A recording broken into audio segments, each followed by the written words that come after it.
That's me, Dick Strawbridge, my darling wife Angel, and our two beautiful children. Nearly 3 years ago, we upped sticks for a whole new life in France and bought this magnificent chateau. We've been doing it up ever since. Oh, baby, you're so strong. Turns out we're not the only ones. Oh, yeah. Oops. Dozens of Brits are taking the plunge to rescue these stunning buildings. What amazing colours. We need to get on top of it, get on top of the goats. In this series, we'll reveal more on how we're running our chateau as a business. Oh. Ta-da! Back on dry land. I'm still finding things that I haven't seen. And we'll help these daring families run theirs. Here's to the meeting of two like-minded couples. Cheers. Cheers. As they face the highs... I'm absolutely terrified. ...and lows. It's extremely expensive. It's financial suicide. ...of running these gorgeous buildings as everything from B&Bs to beautiful wedding venues. Owning a chateau isn't glamorous. Anyone who thinks it is delusional. Today, frustrations rise when entertaining friends at one chateau. Rachel wants to have a bit of breakfast. You can't keep everybody else waiting. The quirks of looking for your dream chateau. Does he stay with the house? And I offer my skills to a couple attempting to build an ambitious bridge. It's not quite a bridge yet. It's a bit wobbly and it's a bit bouncy. You're looking a bit concerned, Falcon.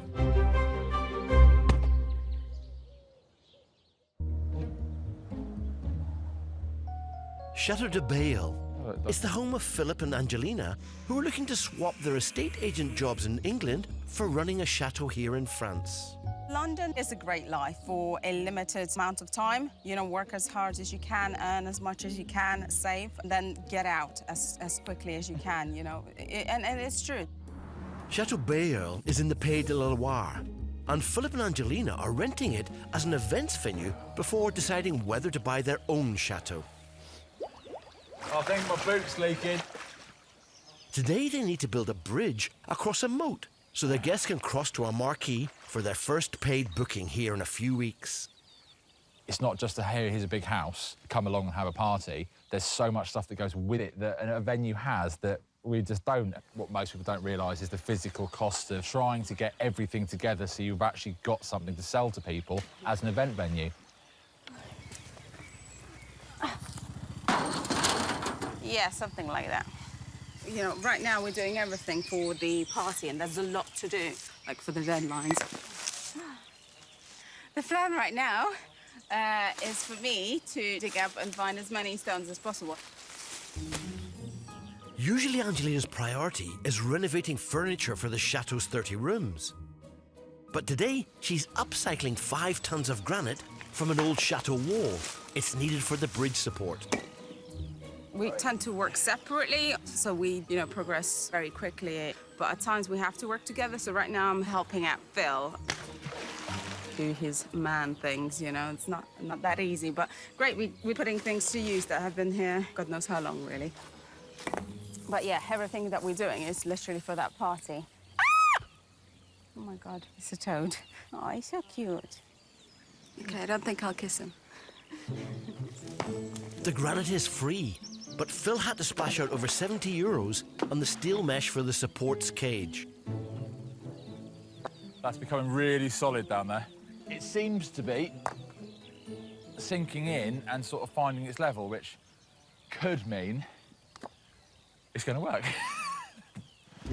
When that little island is finished, I'm going to pay them a visit, roll up my sleeves, and help them build the rest of the bridge. If all goes well, it should get done in a day. Currently, I am done.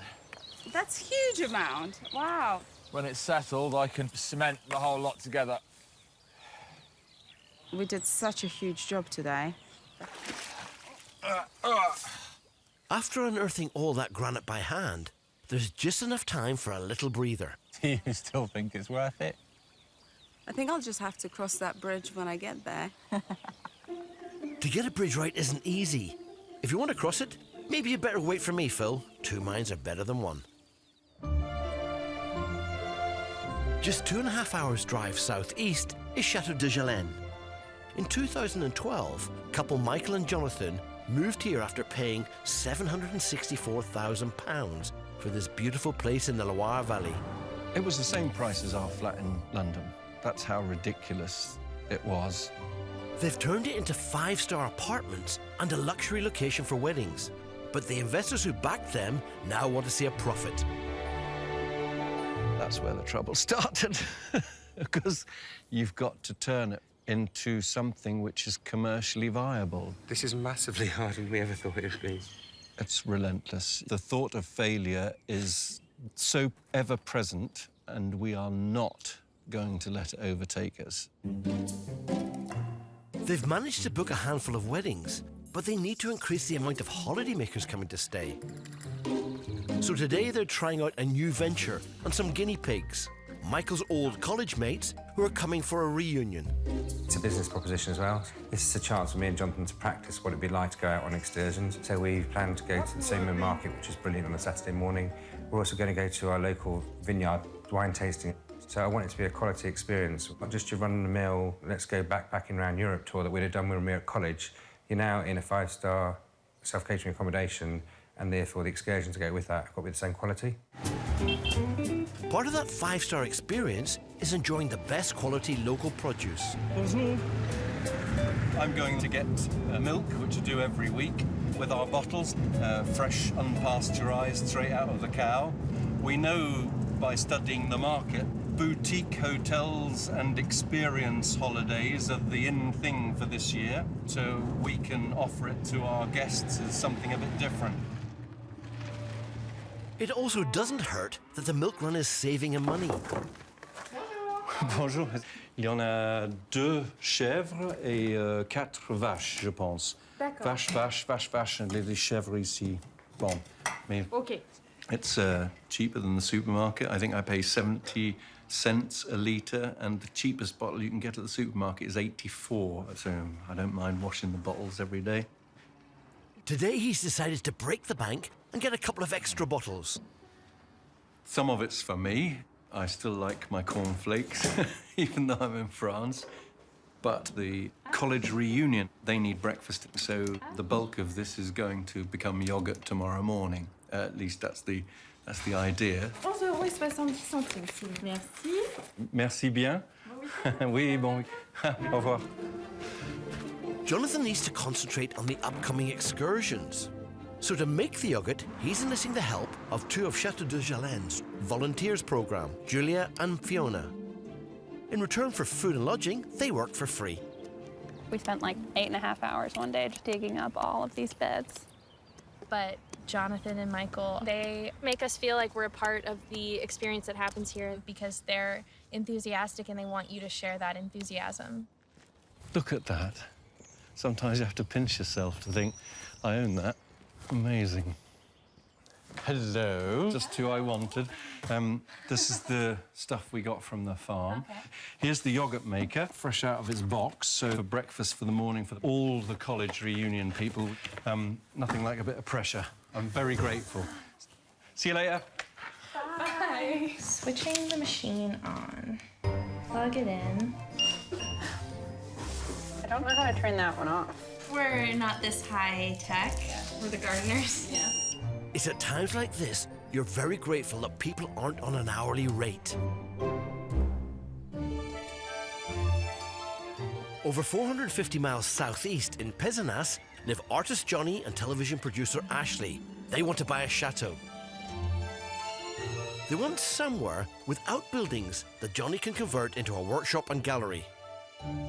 And 3 days ago, they made an offer on a place. This is just a dream for an artist. But their opening bid was 150 grand below the asking price. Difficile. Difficile, Price oui. is very difficile. Yeah, oui. So whilst the owner mulls it over, there's another chateau to view. So we are headed off to another chateau. This one has 2 turrets, so I'm kind of excited to see it. And it comes with outbuildings, right? And it has outbuildings. So it has turrets, it has outbuildings. So it, on paper, checks a lot of boxes. We'll see. But then, A phone call. It's Hervé. Oh, is it? Yeah. Hervé is the agent dealing with their offer. Hello? Hervé, can you hear me? Let me just pull over because we are driving. Okay, okay. It looks like a decision's been made. Bonjour, Hervé. It's Ashley. Did you talk to the owners? Ah. Okay, one moment. He says 500. They still think 450 is too low. Yeah. What if we just say 480? That's all we can do. Okay, babe. Hervé? I'm sorry, I just had to talk to Johnny. Please let them know that we really love it. But 480 is really as high as we can go. Okay, thank you. Merci, au revoir. Hervé has promised to give them a final answer by this afternoon. Nothing else we can do. Have to wait, and I hate it. Hate it. Horrible. In the meantime, they have to refocus because there's another chateau to view. Ah, bonjour. Bonjour. Nice to meet you, Nice to meet you. They've come to see the beautiful Chateau Le Bonnecaz, which dates back to the 16th century. Their guide is estate agent Benoit. This place has a very, very nice story. The first owner was a colleague of Henry IV, the king. That person, Mr. Bonnecaz, de Bonnecaz, received the property from Henry IV. Okay. Okay, and the name of the property is Bonnecaz, which means the good house. All right. This place oozes history, and inside there's lots of gorgeous period features, including two 300-year-old fireplaces. And it works? The fireplace is bon? Yeah, that's the heating system. That's the heating system. All right, okay. The main heating system is wood. It's Okay. wood. Wood. No central heating in the house. Okay. If they want to buy this place, getting it centrally heated will be a top priority. You have also an old floor, which is from the 19th century, wood. So no termites? No termites for the moment. For the moment. Okay, we'll have to check it again, but for the moment, no termites. So how would you check for termite? There is one specialist coming. Okay. He's called a diagnostiker, and he comes in the house. Monsieur. It's the owner of the chateau who seems to be wooing them with an impromptu performance. Mr. Bitron. It's beautiful music. Yeah, how charming is Super, this? Monsieur Bitron. We love it, monsieur. We love it. This is with Tati's guitar. And he's just given us a nice little concerto. Concert. Yes. How awesome is that, babe? Pretty amazing. Yeah? You don't get that in New York City, No, do you don't get that in New York City. That's part of the ambience. Yeah. Does he stay with the house?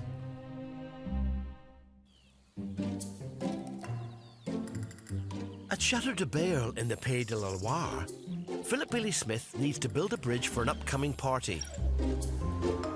Luckily, I love a challenge, and I'm only 35 minutes down the road.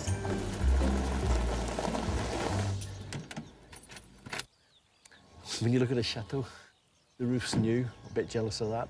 Lots of double glazing. Big chunky house. Last time I spoke to Phil, he was just about to start his bridge. Promised to give him a hand, and I brought my waiters. Big problem is I was trying to find him. What's really nice about visiting a neighbour is a chance for a bit of a nosy. It's a duck house. I haven't got a duck house. I haven't got any ducks either. I'm just following the water because this is bridge territory. Ah, there he is. Hey, matey, how we doing? Not bad, you? Good to see you, Phil. Good to see Yeah, you. good to see you. Look, mate, I thought I was going to have to do some work. That was the hard part, the stepping stone. That means you've moved a couple of ton in a day. Yeah. We filled up the boat with a small amount until we looked like we sink it. And then I just literally lifted it in. Are the stones held together? I basically made the basket out of the mild steel. That won't last, will it? It won't last. Have you actually put some of the concrete in to hold the granite together? Yeah, I shuttered it off as best I could with wheelie bin liners and cling film, which enough of it round, it certainly held it in. Cling film. Hey, it I love works. it. Hold on, Yeah. I love it. Have you got down to the bottom of the silt to the actual clay? No, but I've left it for a week. It's as settled as it possibly can. You're putting more weight on there, several hundred kilos, plus bodies. Yes. Okay. But there's no, it's not going to move, it's just going to go down a little bit. It shouldn't. If it moves a little bit, the way we're making the frame is I can always put a few bits of wood to lift it up. Okay. How did you plan to get it built? I was simply going to walk into one beam. Someone hands it to me from here. Then you walk it I'll walk it in. I'll stick a beam up, walk out, and put 3. Then we've got enough to either walk across or I can board it up to that point. Do you know, I bought my waders, but a man my age shouldn't be in neoprene anyway. That is a tub. If we take a couple, maybe 3 of the bits of wood, just set them on there, push them out, walk across, put it on the island, we should be able to do this without getting wet, which will be quicker because you're not... We'll just see how it gets on. Shall we do a beam at a time? They're heavy. You're looking a bit concerned, Phil. Just... This is how they cross big rivers in the army. I never actually did that. But it doesn't matter, it'll work. I may not have Phil's full confidence just yet, but I'm impressed with his planning. The weather-treated timber beams have been cut to equal lengths, so it shouldn't matter which side of the island they sit on. Look at that. OK. Now, how much you pay for your wood? I think the beams, for 8 of them, is just shy of €300. It's painfully expensive, isn't it? That's yours. No, that's yours. Yep. This is mine. Yep. There you go. Oh, now we're pushing both. We're going to... Look at that. OK. Sit down. Does that feel? It's pretty good. Walk across nice and steady. Trust your Uncle Dick. Oh, I'm going to be testing it in a minute. You think you're worried? Onto the island. Look at you. I quite like it. I'm in the middle of the moat on something I've built. Boys like playing on water. It doesn't matter what age you are. What you want to do now is to get you right on a lawnmower. That was a no. OK. Phil on his own would probably struggle to complete this bridge in a few days. There you go. What I suggest we do is take the boat now, walk them around, take it over there. And when you've got them in place, then we've got the ability to sort of start building. Yeah. Why get wet for the sake of it? In there, it's a quagmire, and it's actually quite physical to wade around in it. So to make our life easy and build it from the top, it's got to be a way forward. You're a country boy, aren't you, Phil? Grew up in Cornwall. OK, that's the end of the country boy. Yeah. Yeah? With my help and the right approach, we could have it all done in a matter of hours, and nobody's had to get wet. Oh, no. Let me get in. So far. Let's get the other boat out. Right. OK, brilliant. Just leave that there. That's good. Looks like you did it on purpose. As well as making the island, Phil has poured concrete footings to stop the 2 beams sinking into the ground on each of the 2 banks. Stop. OK, just put it down there. Yeah. Next one. Leave a gap in. In just 20 minutes, we've reached the other side. Your first heavy load. I'm coming through. I have faith. Look at that. Congratulations. We've reached the other side. It all looks very different on this side. It's a view you don't ever get because of how difficult it is to get to it. It's either waders or about a mile around and sneaking through farmers' land, which is why it's worth building the bridge. It's not quite a bridge yet. It's a bit wobbly and it's a bit bouncy, but now it's just a matter of making it, isn't it? It is. Even though the beams can take the weight of 2 well-grown men, we still need to turn it into a load-bearing structure. Otherwise, a summer wedding party might end up rather wet. 520 miles south, having increased their offer on their favourite chateau, Johnny and Ashley are keeping their options open by viewing the lovely 16th century chateau, Le Bonnecas. I have itchy fingers because I'm just waiting for the call. If we don't get it, I think I'll be crushed. So it's nerve-wracking. While they wait, they check out the quirky features. This place is the old bank of the house. That's where they used to put the money to hide it. In the turret. In the turret. How cool is that? Yeah, that makes sense, right? Yes. OK. Upstairs, there are 6 bedrooms and 2 bathrooms. So I think that in this room, there is one thing that you're going to keep is this bathroom. which is quite nice, very heavy. Yeah. But I think maybe from the 19th century. Okay. It's very nice and it's not very easy to find them. No. Yeah. Be a good little project. Yeah, that's nice. It's very cute. This place has bags of potential inside and out. But as ever, this couple have one thing on their minds. Should we look at the outbuildings? Yes, let's go. There are 650 square meters of outbuildings here. Not as much as the chateau they've made an offer on. But it should be more than enough for Johnny. So this is the attic. Okay. He wants a workshop. He's an artist. Ah, you're an artist. The idea is to use a building like this for atelier, workshop, and gallery. This would be great. Yes, it's beautiful, but we've recently viewed one a little time ago, and it was very, very, very, very expansive, wasn't it? Yes. Very grand. Yes. See, now I'm spoilt because after seeing that place, I know. this looks tiny. Yes. Where initially this would look big to me. Yes. No. Oh, he bit me. Did he bite you? Hold on, we've got our first casualty of the day. Poor Ashley. That's not a good omen. Maybe he's trying to tell me something, babe. He very well might be. What are you trying to tell us, Abernathy? Is it too small for Daddy? Is it too small? The last outbuilding they saw also had a brand new roof and double glazed windows.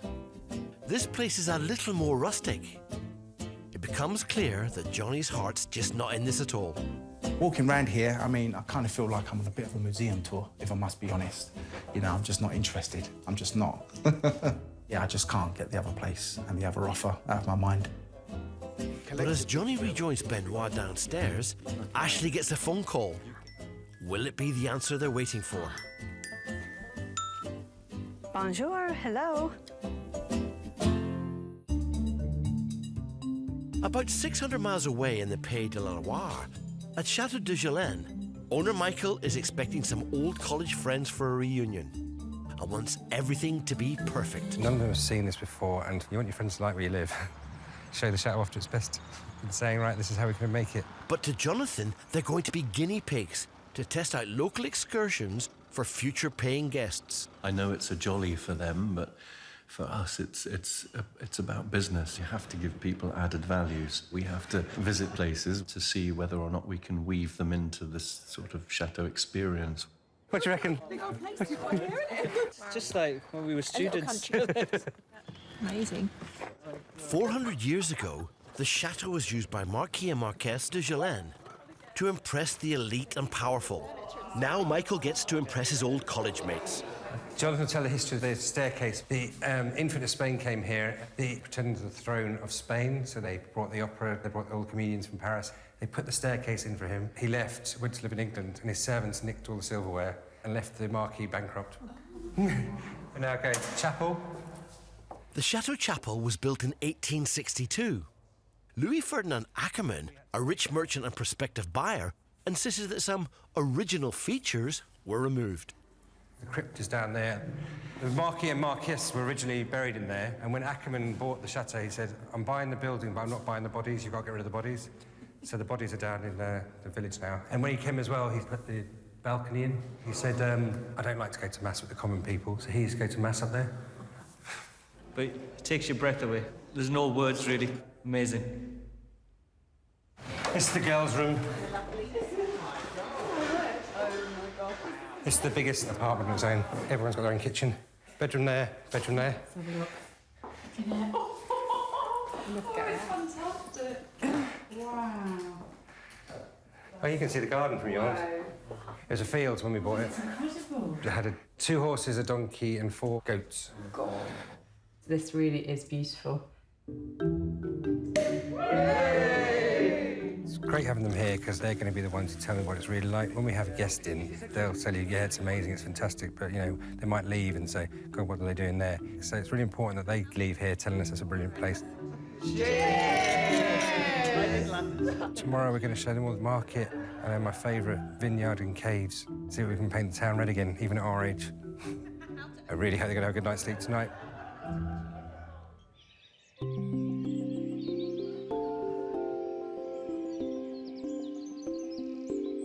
volunteers Fiona and Julia are moving on. Hopefully won't need my rain jacket when we're in south of France. It's bittersweet to like leave it behind, but it's also cool that we actually have something to contribute. It's been fantastic. Thank you so much. Not only for the work, but also you've been great company. Just hug. And this is for this bloody garden.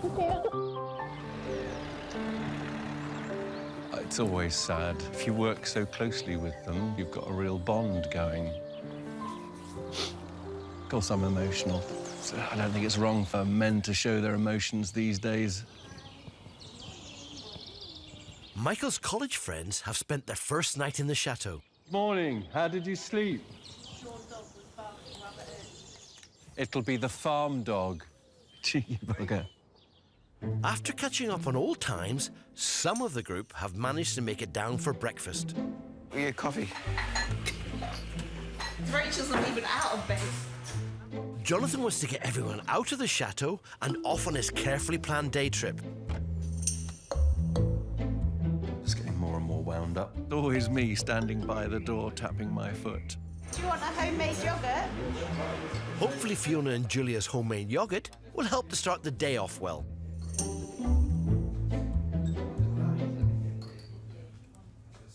Well, it's yogurt. It's a bit on the sour side. I think I'm going to have to put some jammy stuff in it to make it work. So, how are you all feeling this morning? Fresh as a daisy. Well, there are two that's missing, I suppose. Those beds are gorgeous. But Jonathan's worried that his schedule is slipping behind. We're a quarter of an hour late already. We're supposed to leave at 10. The market finishes at 11, and two of them aren't even up yet. I'm just getting more and more wound up, and I shall get more and more wound up as the day goes on. So we're going to go to the Seamead Market today, which is a food market. But the bloke said where I buy that red wine from said he'd open his personal cellar, so we're going into his cave. No way. I mean, because we're really ready for a drink, aren't we? Michael seems to be happy to just drifting along, but we got a schedule. Here he comes.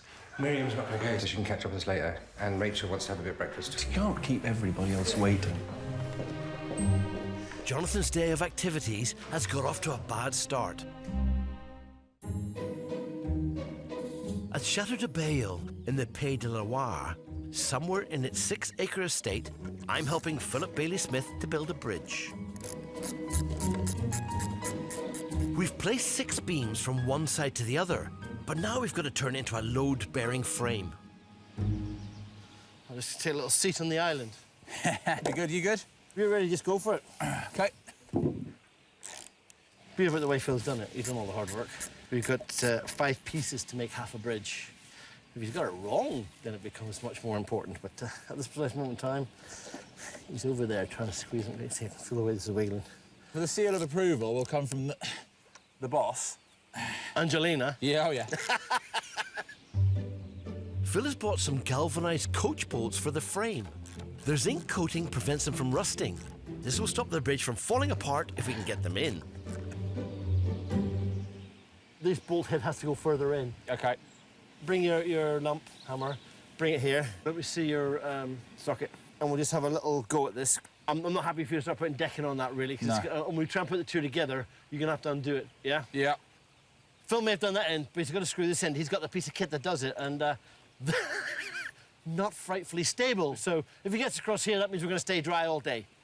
Let's get the hammer on it, yeah? Let's get it tapped. Let's get it. It's a couple of mil each one, isn't it? Try that one. Try putting that one in now, there, to see with that. Is it biting? I think Phil's idea of renting the chateau before deciding whether or not to buy one is a great way to test the water before making full commitment to chateau life. The chance to have a try before you buy, you must have been really chuffed with that, mate. From a business point of view, you wouldn't decide to set up a shop in a place you didn't know, selling an item you didn't know, to a market you didn't know, and invest vast sums of money. That's all I'm doing here. If you're about to lose hundreds of thousands, you end up putting stress on a marriage that, you know, especially a young one. Basically, you're nearly halfway through your trial period. Yeah. Is it a yes? Is it a no? Do you know yet? From my point of view, it's a yes. And I would even go as far to say is that this party coming up For me, it's kind of a make or break, as in, will it work? I enjoy it so much here, I would take the financial risk to try one more after that, but that would be me holding on to something rather than it being a sensible choice. From my wife's point of view, if this party doesn't work, we're done. We're running. We're going. Angelina is a townie, isn't she? She's a city girl. Yeah, she keeps busy here with the amount of stuff we've got to do, and she sees a deadline and a chance to make money and make it all worthwhile. And as nice as the setting is, I'm kind of reminded I'm a bit scared because I don't want to give it up, and she will. But I won't think about that right now. I'll think about a bridge and hope for the best. In fact, when you finish, you'll be spending more time over there chilling out, won't you? Yeah. It's not a bad setting, is it? The ends of the bridge will need to sit squarely on the two concrete bases. If his measurements are wrong, the bridge will not be standing on firm foundations. You're right against the edge. What we need to do, if you can take us a couple of inches the other way. Yeah. Yeah? And lift that one up, we'll ease it this way. And it could be that way. I'm gonna have to walk. Okay. I want you with the leg out of the side of the post this way towards me. Gently. A little bit more. Yeah. That's right. We're squeezing in. That's the way it should be. Yay. You know, they built the Channel Tunnel and they did the whole, hands through bit. That's what this is the miniature version. I'm really happy with this one. As well as the £260 he spent on the timber beams, he spent another 40 on decking, which we have to screw onto the base, of course. I like that. We're not having anything going outside, eh? Sort of smiling. Yeah, like this. You stay ahead of me. Yeah. I'll be pushing you. OK, yeah. Add that to the cost of the island, and this bridge will come to about £400. Not bad, really. You get little guns that do these screws automatically, you know. You feed them in a belt. Oh. Now it's just a matter of screwing it on. He doesn't actually need me. He can do this himself quite happily with a big smile. Get moving faster, you! So, nearly done. But is the bridge going to do the job? In the Loire Valley at Chateau de Jalen, the excursion planned by Jonathan is already 25 minutes behind schedule. We might have a little bit to do with the champagne, but I can't bother to get out of bed. It's too comfortable. Too warm and too cosy and nice. Michael's old college friends are ready to go, but there's still someone missing. Sod's law when I'm the one complaining and yet I'm the one last here. Debbie works at home. The first stop is the nearby town of Saumur that sits astride France's longest river, the Loire. Do you fancy large sausage? They've come to sample the Saturday morning market that sells the finest food from the region. Anchovies and olives, I have never had at this time in the morning, but they taste fantastic. Amazing. What did you get? Oh, poirelette. Oh. While the friends are having fun, Jonathan is still watching the clock. If you'd have asked me to come shopping with some friends, I'd have had it down to right. We've got 30 minutes, off you go. All I'm thinking of is chivying them on. There's only so much fish and olives you can do in one day. It's hard to chill. It's not in my nature. We were very fond of tarts at college. We didn't get this big by not eating tarts. But that works. We both know who's going to be the more suitable for the task at hand. This next stop for these guinea pigs should be right up Michael Street, then. This is the vineyard where we buy our wine that we serve in the chateau. I got here within a minute of the time that I was meant to. This vineyard is called Cave de Plessis and is owned by Stéphane Renou. His family have been making wine here for 120 years. A special tour with our own vigneron. That's what sells holidays, and that's what's going to get the people to come. The size of that key, for heaven's sake. Jonathan has persuaded Stéphane to open up the private caves for an exclusive tour. Look at it, look at the ceiling. Are they stalactites? They're bats. The Renou family cover their bottles in old sods of moss to keep the wine at a constant temperature. As the wine ages, so does the moss. There's mould on top of it. He has chosen one specifically for us to try. Merci bien. Stefan's going to play a little game with us. He won't tell us which year it is. We're going to have to try to guess by smelling it, by looking at the colour. The browner the colour, it's starting to get older and older. Shall we put up a prize, Michael? I've got €2 left in my pocket, so €2 to the person who gets the closest. Oh, wow. Are you getting that? It's like chocolate. Chocolatey. Very velvet. No, I'm looking at it. That's so nice. It's amazing. 2003. 2002. 2010. says. 1996. 2001. 2001. 2002. Donc c'est un 2003. Well done. Thank you very much. It's been a great day for Michael's old college mates. This is absolutely the highlight of the whole trip. We don't see this stuff at home, no. Not in Nottingham, no. Nottingham. We were laughing on the plane saying all we're going to do is drink, but we have actually learned so much. That's actually been educational as well. It's a unique experience. Can't get it anywhere else. It's just the sort of thing you want to see, people really enjoying it and saying that they got this experience because they came to Chateau de Jalen and we introduced them to something unique. Michael and Jonathan will soon discover the results of their day trip experiment once the guests have returned to the chateau. They seem pleased enough right now, but that could just be the wine talking. In just half a day, Philip Bailey Smith and I have nearly completed his most ambitious engineering project at the rented chateau. We're nearly on dry land. Come on, nearly there. Quite excited. It's a bridge, mate. Last one's yours, fella. Last one.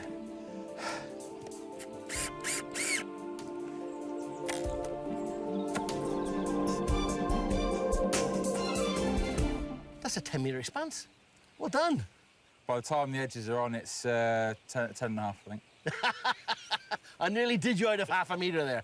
Yeah. Doesn't matter how you look at it. That is a decent old span. First man to cross the bridge. I'm not testing it, but oh, they get a wedding party in there. Do you know what? It takes two of us as well. No deflection whatsoever. Hey, mate, in the middle. Look. Yeah. That's a proper test. I'm over the moon, actually. Mate, well done. Thanks for the help. All right, pleasure. A pleasure. Nah, you just can make it look pretty now. But it's not quite finished yet. You do need this. There's one more test I need to see before I go.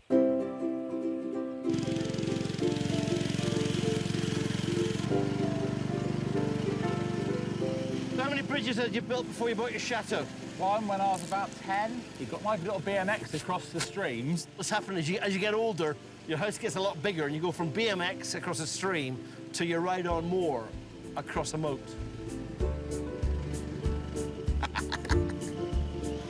They say the grass is always greener on the other side. And now it's shorter too. It's a solid old bridge, matey. It is. I'm happy with that. In Bordeaux, while Johnny is checking the outbuildings of a prospective chateau, girlfriend Ashley takes a call from the estate agent of a chateau they put an offer on last week. Bye-bye. Guess what? They accepted the offer. I can't wait to tell Johnny. It's amazing. I'm speechless. I don't even know what to say. I really didn't expect it. I didn't expect it at all. Our dream chateau is now ours. We're gonna get the keys to the castle. It's great news, but they still have to finish their current viewing of another chateau with estate agent Benoit. Yes. See, you have a very nice point of view on the two turrets. on Yeah. the property. Ben, thank you so much. It's Thank you, it's my a friend. pleasure. Thank you. Have a nice Bye. day back. Bye-bye. Thank you. Have a good day. Bye. We got news. All right, so you called back? Yeah. Okay. And? Guess what? What? They accepted our offer. No way. Yes, way. Seriously? Yeah. Oh my God, we can get out of We here now, have then. our Oh my God. Oh, babe, I can't believe it. Wow, we're now going to be the new guardians of the beautiful chateau with amazing outbuildings, everything we Oh, I want to scream, babe. Oh, scream. Oh, my God. Since they met and fell in love a year ago, getting the keys to their very own slice of French history has been Johnny and Ashley's dream. That's awesome, babe. Oh, I'm so happy.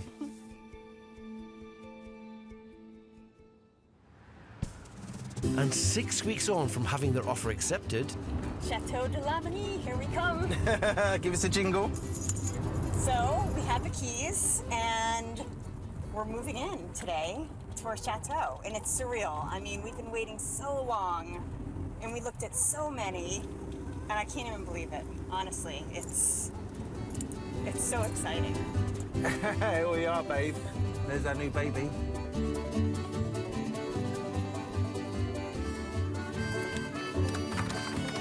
In you go, boo-boo. In you go. Come here, baby. and it was all going so well. Come here, baby. Here we go. Straight in. Oh, sweetie, give me a hug. Oh. This chateau, with its huge cavernous outbuilding, is perfect for their needs. Is this going to be the workshop? I think so. Workshop downstairs. The brand new roof and heating system mean they can start living in it immediately. That's good. It does work. But there's still plenty of renovation work needed to get this place up and running as a business. I want to knock through this wall. Yeah. And connect it to the bathroom behind it. Today marks the beginning of the next stage of their chateau adventure. This is where the hard work really starts. Now we get to actually start doing the fun stuff. Yeah, no, it's awesome. Yeah, no, we're mega, mega excited. We really are. Look at this, boo-boo. How nice is this?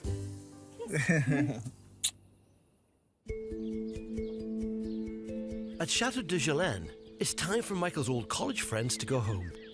Thank you for making the effort to come. No, thank you. Thank you. For us, it was definitely not an effort. Thank you very much for being the guinea pigs as well. Oh, it's a pleasure.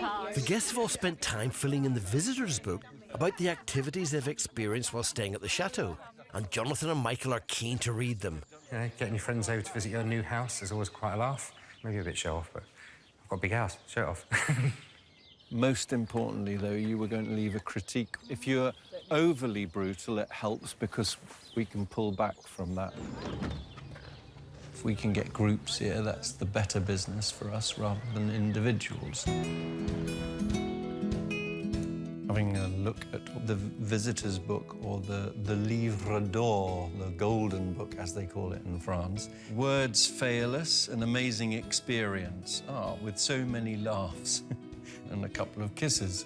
So, yes, an unforgettable trip.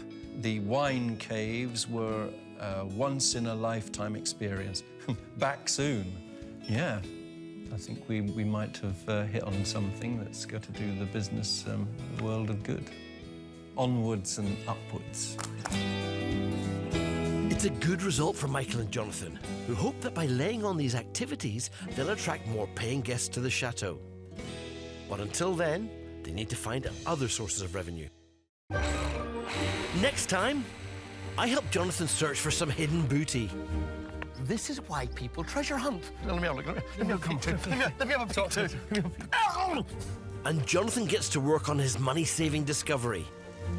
We discovered the well, but we don't know quite how much water's in there. There are arguments and toilet troubles for Phil and Angelina. What's the point of me being here if you're not going to listen to me? And a single mum gets more than she bargained for when renovating.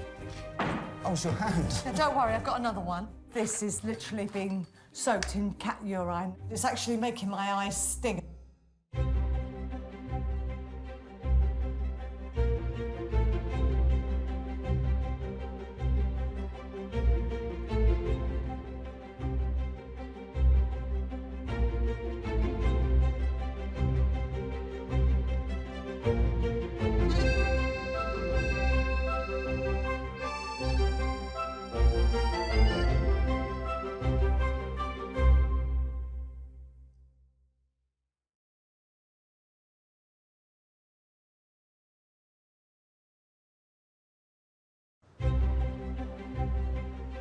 That's me, Dick Strawbridge, my darling wife Angel, and our 2 beautiful children.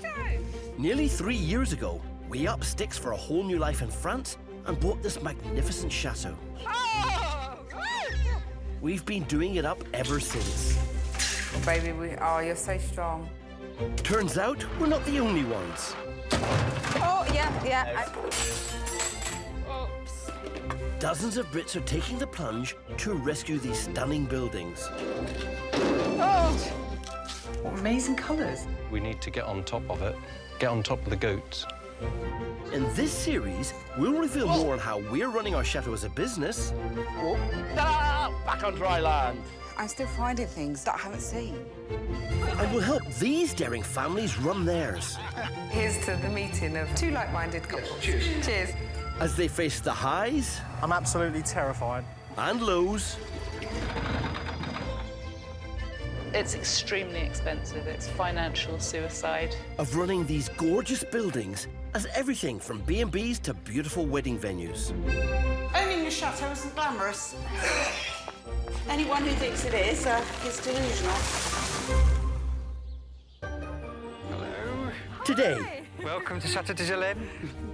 Angel helps put on a tea service at one chateau, Can we have a time check? Does everyone know what they're doing? then gives lessons on furniture upcycling at another.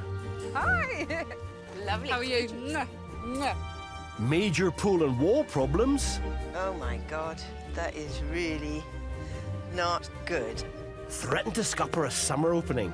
This wall fell down. We need to put it up before the guests come. And one chateau owner spies a potential business partnership with a local farm. I can feel her heart beating. I'm close to tears myself.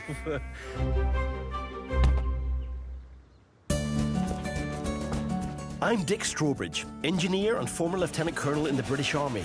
With my wife Angela, we've been renovating our chateau into a home and business. This is my calling in life. It's not been easy. I think I'm a bit too old for this. And my heart goes out to anyone else insane enough to take on a chateau restoration. Take the late 17th century Chateau Madame, for example. This is much better. Brit Mandy and her best friend and business partner American Steve have been lovingly restoring it. It's got everything. It's an actual castle. I absolutely love it. Steve is a complete and utter perfectionist. So everything has to be done just so. It does take a lot of time and effort to get it to be perfect. Steve blames his fastidiousness on Chateau Madame. The chateau is female, it turns out. And the chateau is a stubborn stone house. It fights me at every angle. And I keep trying to put a little bit of more feminine into it.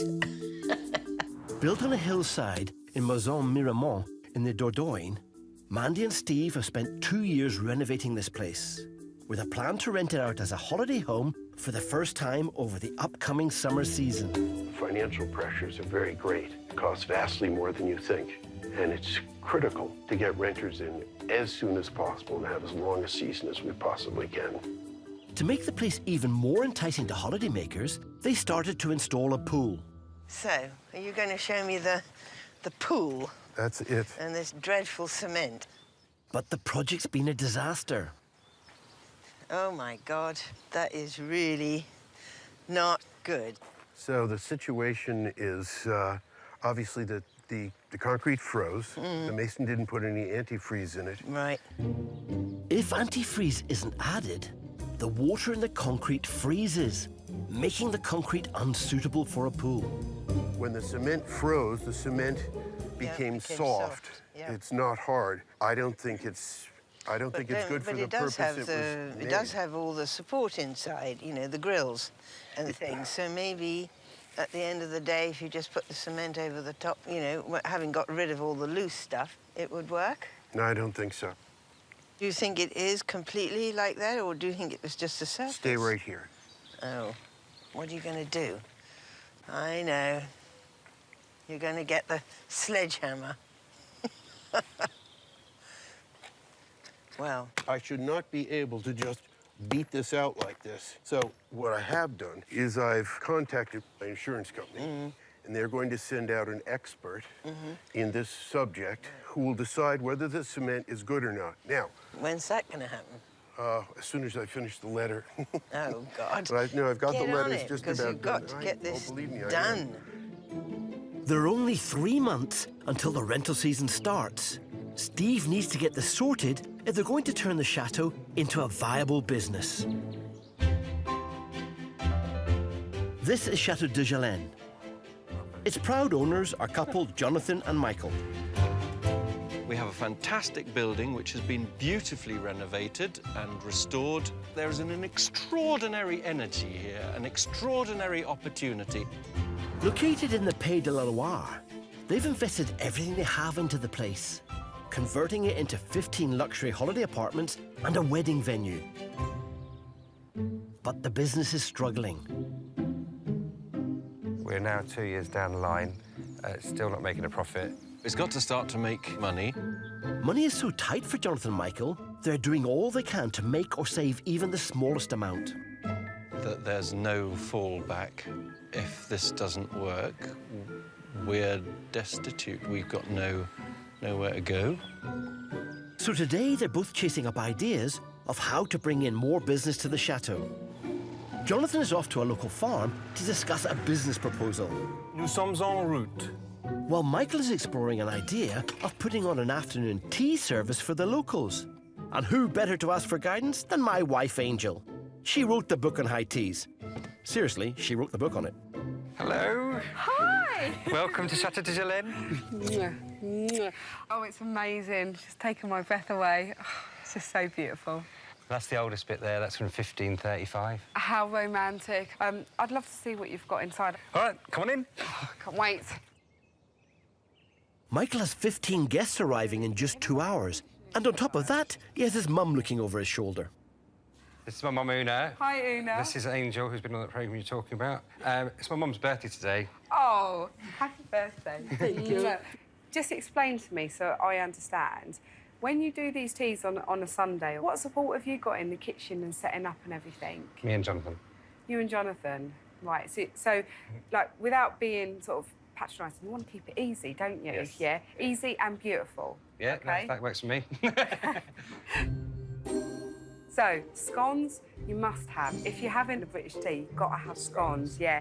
And I think sandwiches, because the French don't really have that combination, do they? The sandwiches, the tea, and they've got this old recipe that I've modernised a little bit, and it's about eating rose petals. Okay. Are you up for it? Yeah, rose petals, never ate them before, but I'll go give that a go. You know, we have got quite a bit to do. Bottom line, have you got anyone that can come and help us? Yeah, I'll give him a ring, see if we can get all hands to deck. Michael ropes in Jenny, one of the chateau's investors who likes to stay here in the summer. The cavalry's come. What do you want? Everything. Do you want to bring over the rose petals? Angel rehydrates the rose petals for half an hour, then adds a dash of rose essential oil. They're put in the sandwiches with floral honey. Right, who wants to taste one? Let's see. Go on. Do you know what I can't taste in there? I can't taste the petals. I can't taste it. The rose petal sandwiches aren't quite right yet. Can we have a time check? 12:30, right, we've got just under 2 hours. So that's 2 hours to go, and there's still lots to do. Does everyone know what they're doing? You've all got your stations. It's 12:53, actually. That clock's wrong. Make that an hour and a half. Oh, crap. While Michael works out if a tea room is a good money-making idea, Jonathan has come to a local farm to discuss a possible business arrangement. Bonjour, Sandra. Ça va? Bonjour. Jonathan. Ça va? Oui, ça va? Ça va bien. Ça va? What we'd like to do is to learn how we can work together, the chateau and the farm, so that our guests can come and see how a farm works, meet some goats, meet the farmers, and learn a little bit about rural farming in France. Let's go, lead on. Donc on va à la chèvrerie. Oui, oui, en oui. français. Oui. OK. Bon. Sandra, her husband Fabien, and his brother Francois are the latest generation to run this farm. How long has the family been farming here?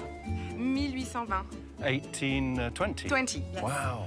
Arrière, arrière, arrière-grand-mère. Great-great-great-grandmother. Yes. Great-great-great-grandmother. Wow. And it was only the woman first. Women, Yes. not them. What did the men do then? The war. Oh, of For the- course. yes, because Yes. they are the first World War, la Première Yes, Guerre mondiale, yeah. and the Second World War. And the men were away fighting, so the women had to run the farm. Oh, wow. Oui. Can I touch one? Yes. Hello. Hello. Bonjour. Ça va? And when it's the period, they can observe a birth. Is it at night time or during the day? No, during the day, yes. So they can actually come and watch them being born? Yes. It's magic. So how old is this little Il a one? quel âge? Il est né one day. 1 day old? Oh. And Can it's I a touch? male or a female? C'est un mâle ou une femelle? Je crois que c'est une femelle. So it's a female in French. C'est une chevrette. Et François keep all the females Yes. to do the turnover also. The breeding? Yes. Yes. And Dare I ask what happens to the males then? Don't ask, Jonathan. they are going to another farming Yes. for the meat, pour la viande, to be, yes. Okay. This visit could be an activity Jonathan can lay on for guests at their chateau. And more importantly, one he can charge them for. I think any guest is not going to be able to resist this. I mean, look at her. She's a day old. They can come in, they can watch her being born. They can stroke them. It's lovely. I can feel her heart beating in my left hand here, my right hand. I'm close to tears myself. It's just lovely. I mean, what an experience. So I'm very, very pleased, very pleased. I think this is a goer. I certainly think there's a great potential here for us to be working together. It's been a worthwhile trip for Jonathan. OK, let's hand you back to Daddy.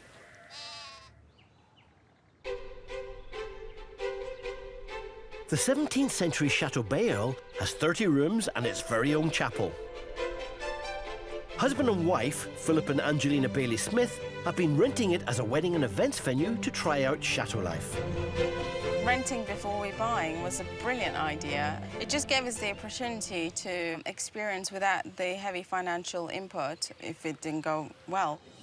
And after hosting a 50th wedding anniversary, they've decided that chateau life is indeed the life for them. Now we're looking forward and there's no stopping. I hope. They'll soon start their search for their very own chateau. But meanwhile, they'll continue the business here at Chateau Bayeux after securing another booking. We've already got somebody that wants to book for a wedding. Yeah. Somebody here last night, somebody we know locally, said, my son's getting married and they'd love a chateau wedding. So today they're going shopping for furniture so they can accommodate more guests at the chateau. Right, as per usual. Get in, get out as quickly as possible. In, out, get the bargains before anybody else.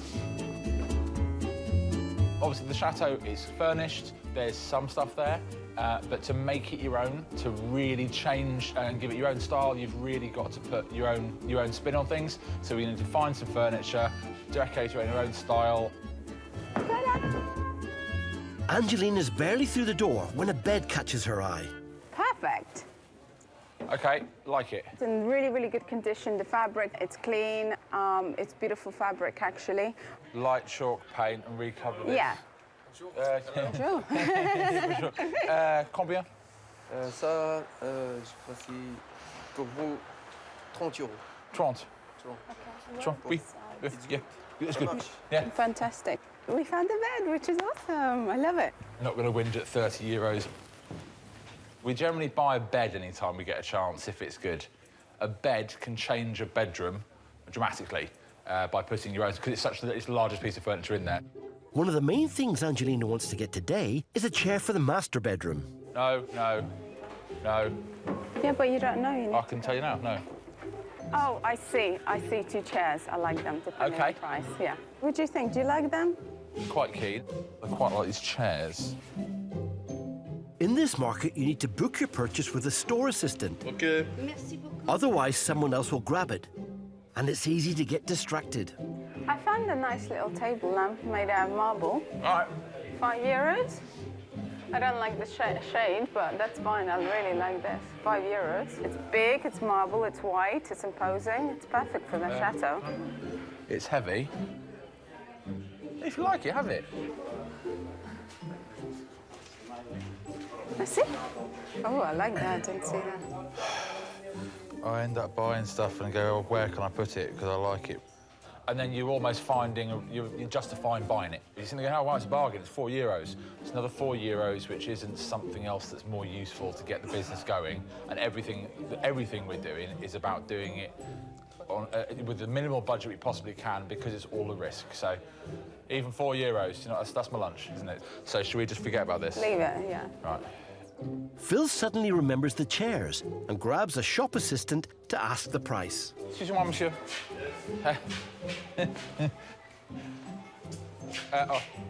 Vendu. Vendu, right. Yeah, we missed them, hun. Never mind. Well, that's a decision made. There's a reason why I run around this place. You think about something for more than 30 seconds, somebody else grabs it. You know, it's first come, first served. Ah, well, they've come away with a real bargain. The double bed and lamp for just €35. OK. Next. But Angelina will have to come up with another plan for the master bedroom's chair.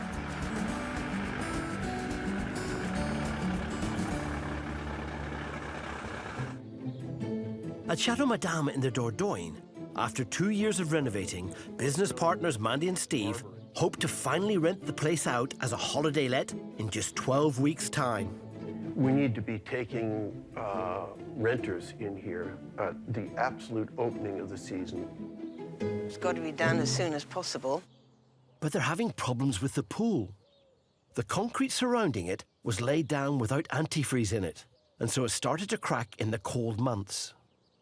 It'll be replaced when they get their insurance claim. Let's look at the stone, and hopefully the stone at least will be down. Today, the pair are at a natural stone factory in Saint-Henri to pick out the pool paving that will go over the new concrete. Hopefully they'll have the kind of stone that we want for the pool. The whole idea is to get something that really fits in with the chateau and hard enough. Very important. And that we can afford. And that we can afford. I agree with that. Good. Mandy is hardly through the door. Wow, look at this. When some paving catches her eye. Pretty amazing. Whoa. Pretty amazing. It's slippery. Yeah, it is slippery. Fabulous. This wouldn't work in around the pool, would it, though? Hi. Steve. Mr. Mac. How are you, Mandy? Bonjour. Good afternoon. Stone salesman Cedric cut straight to the chase. This is something you like? Actually, unfortunately, I like everything. Do you make something like this that's a little bit less slippery? Yes, look here. I mean these larger sizes. You are 30, 40 feet That's width and fantastic. random length. Yes, maybe we could go to the workshop. This is awfully nice of you. There we go. There we go. That's so weird. There's a lot of stone to choose from, but at least they have some strict criteria. Pardon me? As you might say, rough enough. Right.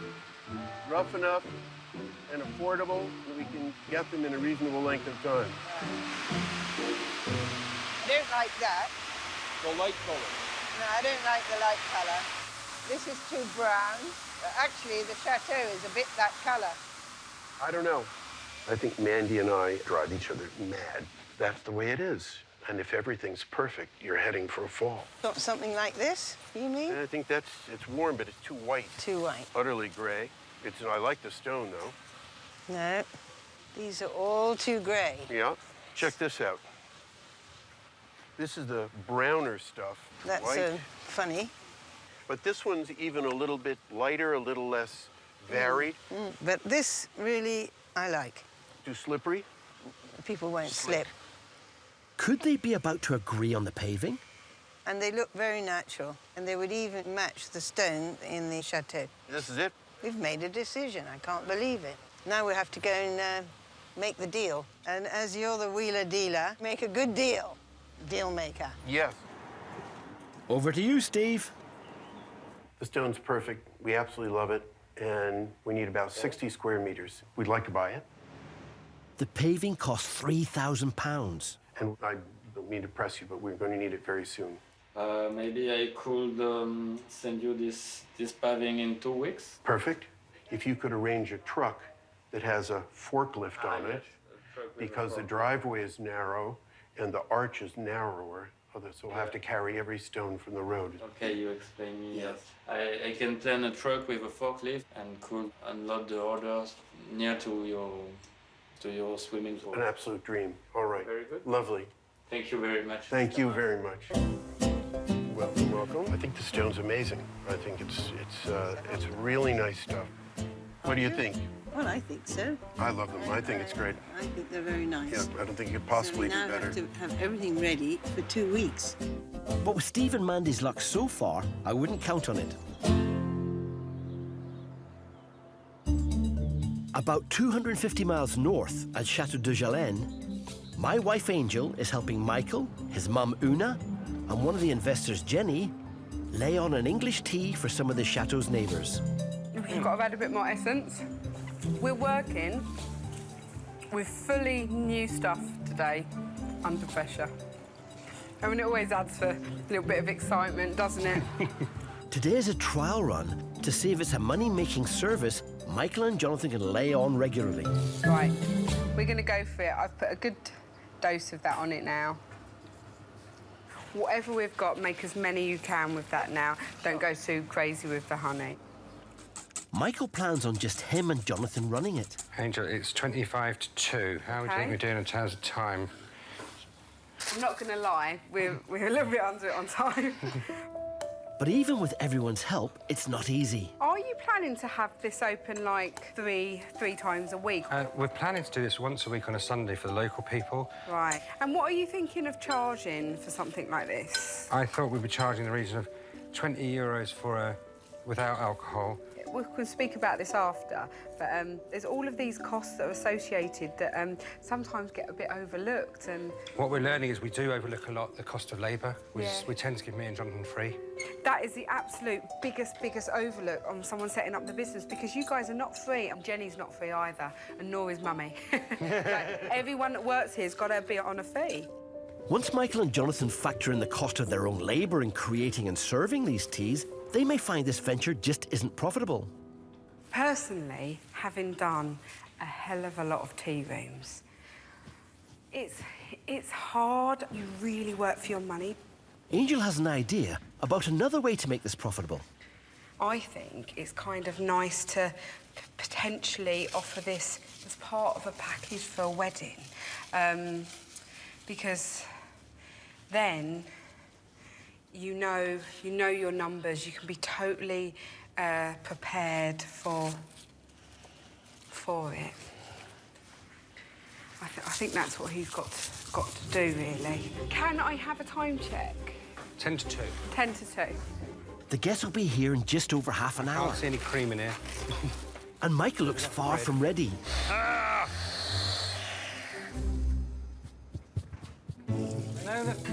While Angel and Michael struggle with the business of serving tea, Jonathan is on a mission to serve a higher order. We've lost Jesus. We've got a crucifix here that some vandals knocked off. We've got our own shrine in the garden that the village used to come out to once a year. They don't come out now, and don't know whether we'll resurrect that. Pardon the pun. But a more important reason for finding Jesus is the huge wedding here in a few weeks' time. The bride wants it outside, so it's important everything looks shipshape for her. So that's the point of the exercise this morning, is I need to find a Jesus, and there are lots of Jesuses out there that have lost their wooden crosses. So you've just got the man standing like this. This is a first. Measuring Jesus is a real first. I feel a little bit sacrilegious about it. 32 by...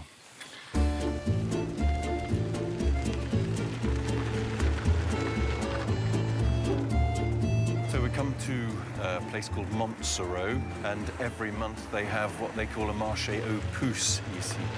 Puce is French for flea. I'm particularly keen that we find today my Jesus.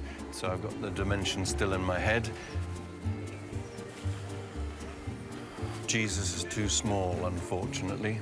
It's the one there. It's a shame.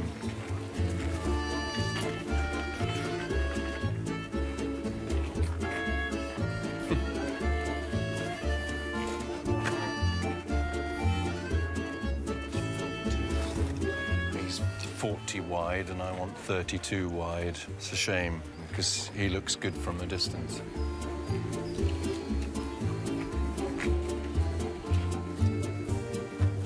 Blow me down, I found another Jesus.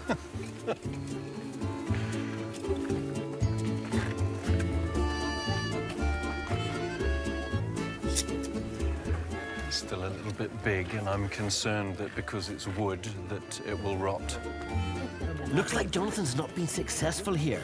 Let's hope he finds what he needs in time for the big wedding.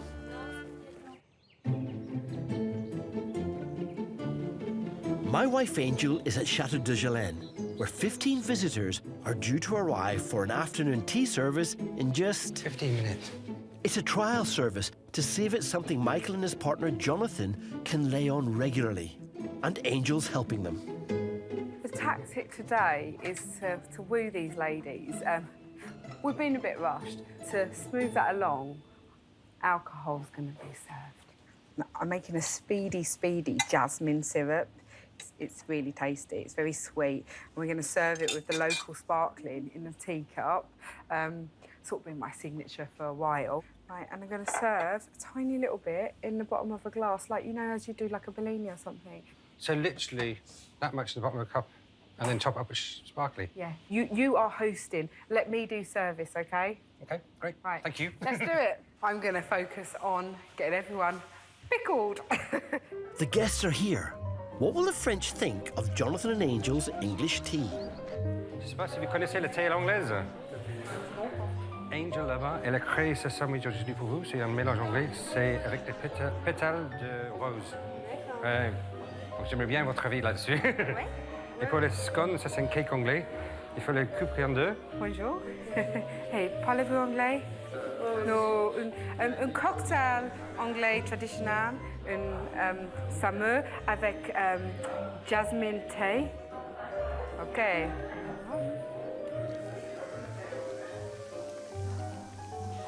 Hello, how's it going out there? They all seem to be loving it, having a great time. They do.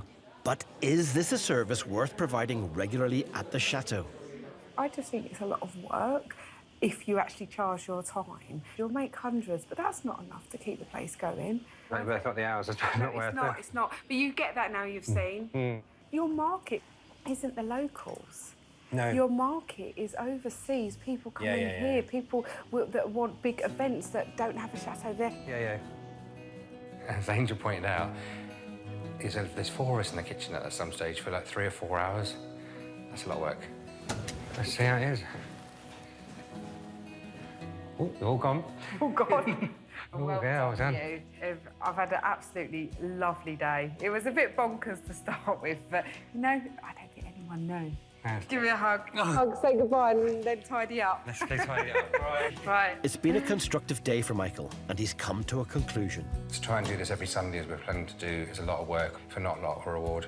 And the people we'd be doing it for wouldn't be coming back to stay, which is the main aim for us. I like her point that we take it as part of a package, so we could say that you can have an afternoon tea after the wedding. We could say, well, actually, that experience is worth thousands.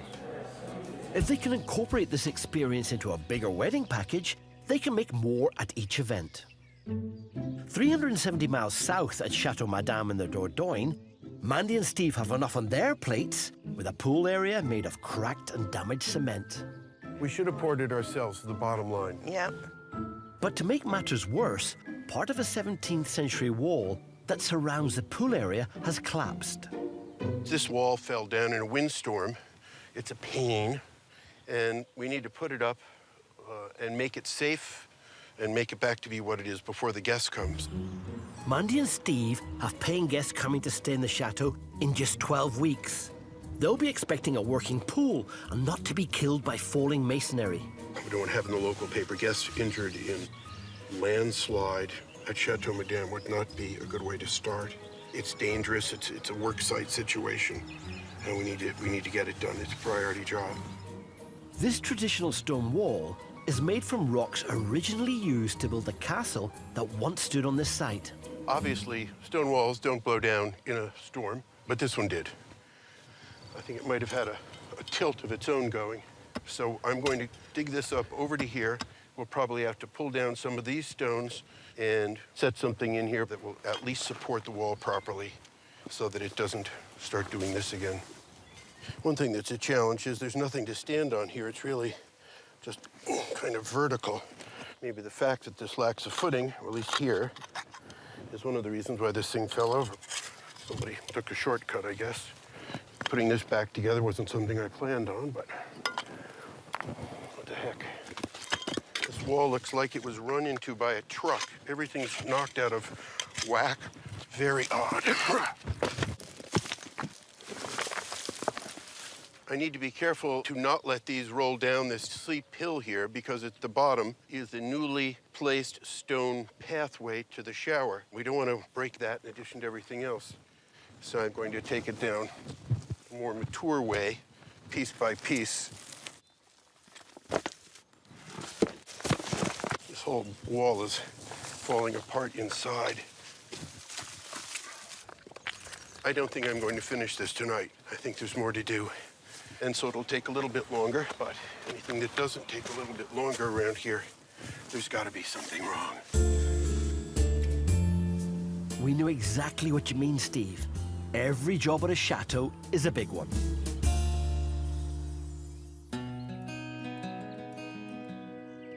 At Chateau Bale, after failing to find a chair for the master bedroom, Angelina has called in the services of my beautiful wife, Angel, to help her refurbish an old one.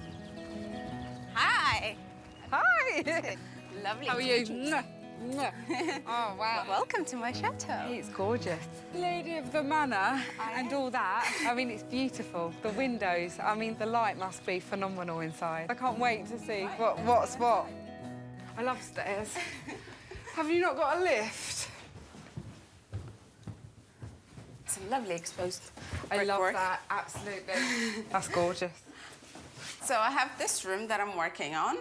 Oh, it's beautiful. I am sort of halfway done here. I've painted the bed, I've painted these gorgeous drawers. And the last thing I need to do is this lovely chair. This is lovely. I found this beautiful fabric that I'd love to upholster it in. Love it. Beautiful detail. Yeah. So is this a project that you'd want to have a go today at doing? I would love to. So I've done a lot of easy chairs. The trick in being crafty is just having a go at things. Yeah. And you'll be really surprised. So are we going to spray the wood? Because it does need a bit of attention, a bit of TLC. Yeah, definitely. Let's get this off and then we can do colour choices. The fun Perfect. bit. Right, you take them. Excellent. I'll take this. Thank you. Let's do it. Fixing up this old chair instead of buying one fully restored could save Angelina a decent amount of cash. Some are easier than others. That one just popped out. It depends how they've gone in. Angel's a veteran of many refurbishing adventures. You put the buttons in before? Put them into walls. Okay. Yeah. Anything that's needed a finish. I've just used upholstery beading, which I pick up in charity shops. It's glue gun job, and it's a beautiful finish. I might let you have a go in a minute because this is really therapeutic. I love instant gratification. Right, you have a go. Fab. Okay. As I know all too well, Angel knows how to delegate. Is it me or they rusted? These have just got very, very dirty. So when you buy the tacks, you buy them in different finishes, like the brass and the gold and silver, and different sizes and what have you. Upholstery is cover something over and put a bit of beading on, which, to be honest, is what a lot of people, do. This is slightly more trickier. Go on, sweetheart, go for it. It's got the outer beading. You just needed a bit of confidence to do it. So, and that's sometimes what it is. It's just having the guts to say, well, what could be the worst thing that goes wrong? With the original beading fully removed, it's time for the next step. Whenever possible, spray painting is best done outdoors. At the end of the day, for the time it's going to take me to mask everything off, it's just not worth it. By spraying the chair frame before adding the fabric, Angel is guarding against any mishaps. Actually, you can hold that for me, my darling. Thank you. Really nice colour, isn't it? Yeah, really, really lovely, actually. Come on, swap places. This bit. That would have taken you longer to do with Longer the to paintbrush. paint, yeah. And this is, you know, my world, 5-minute job. Bish, bash, bosh. Exactly. Yeah. And if you get a run, you can just give it a little sand, because we're living in chateaux because we like old things, right? Brilliant. I think I'm done. What do you see, think? have I converted you? You have. That paint job looks pretty good, but the really tricky bit is still to come, covering it with fabric. Fab. As the freshly spray-painted chair dries in the sun, Angel gets an impromptu tour around the chateau.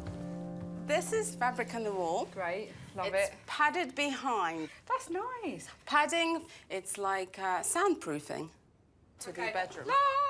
Okay, just needed to do that. This side isn't done. It's quite echoey. You notice the difference. It's quite soulless. Yeah, but let's face it, you've got a beautiful view. It's amazing. One of the bedrooms is done with the material how Yeah. it's supposed to be, and it hides all the imperfections on the walls. You know what would freak me out though? Because it really feels like hollow. That I just expect someone's going to come out from the other side and go, ooh. So we have this bridal suite through here.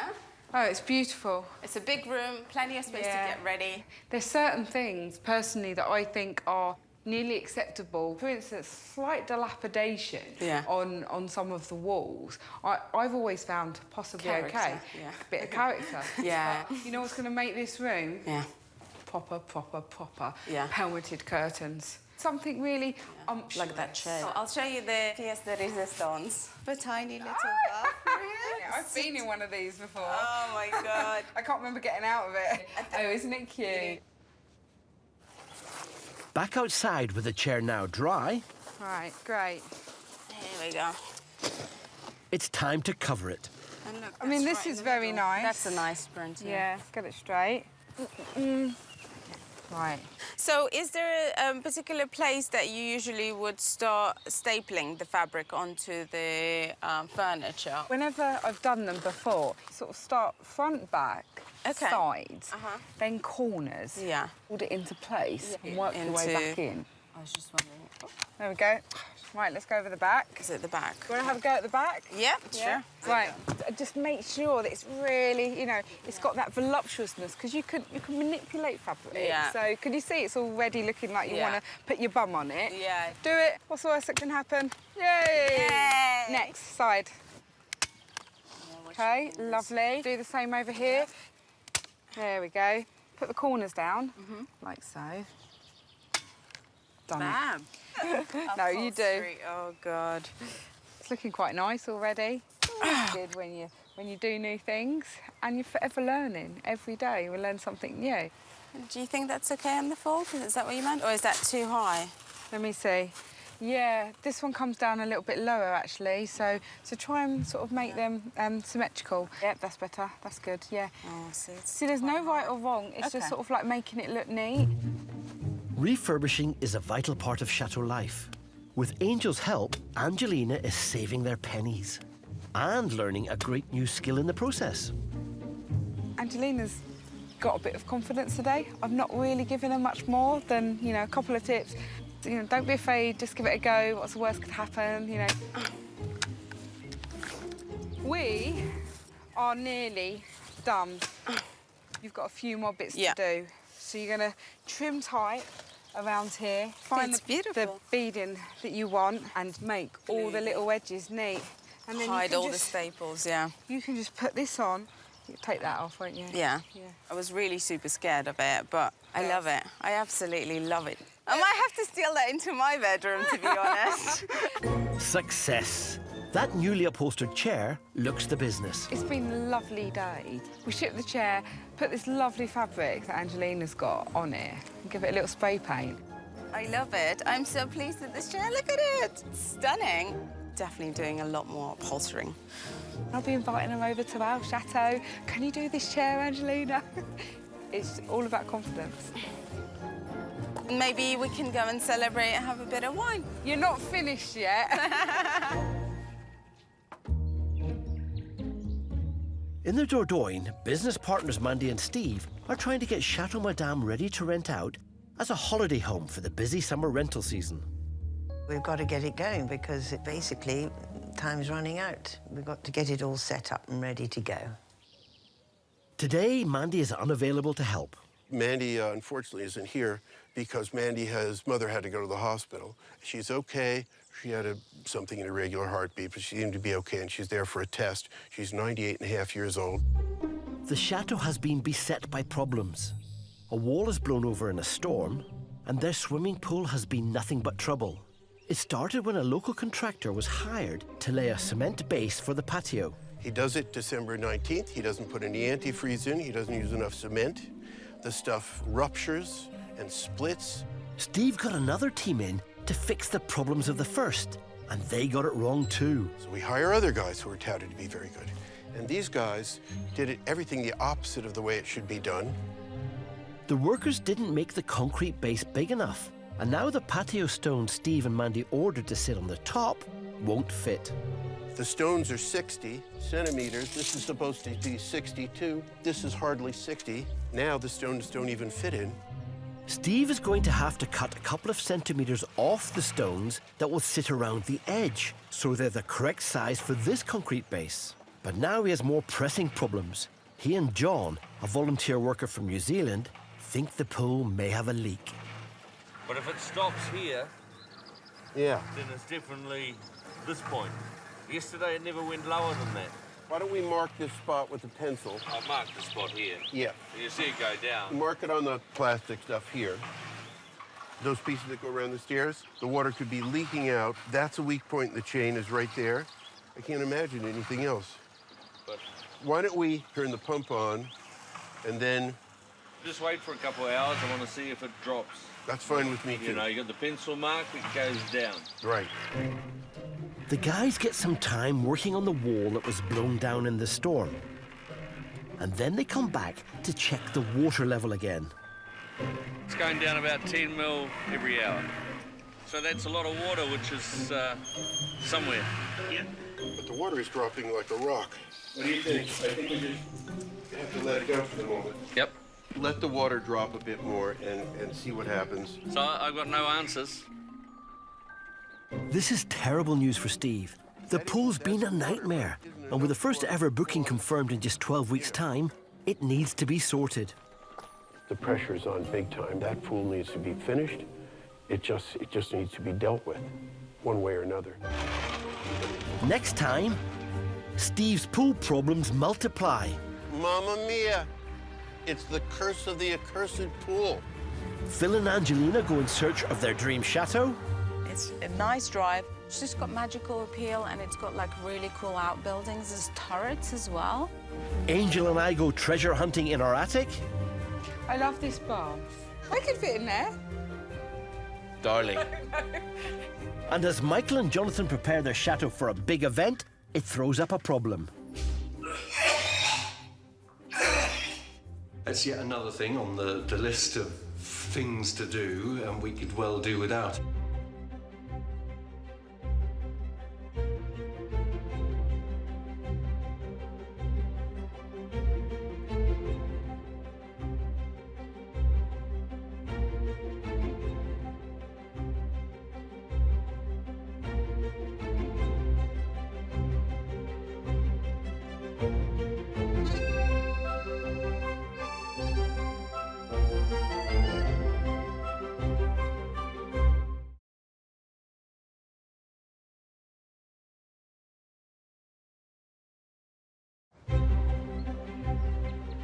That's me, Dick Strawbridge, my darling wife Angel, and our two beautiful children.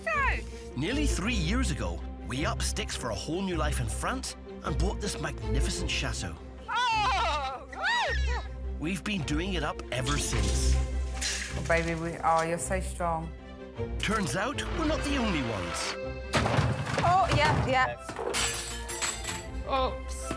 Dozens of Brits are taking the plunge to rescue these stunning buildings.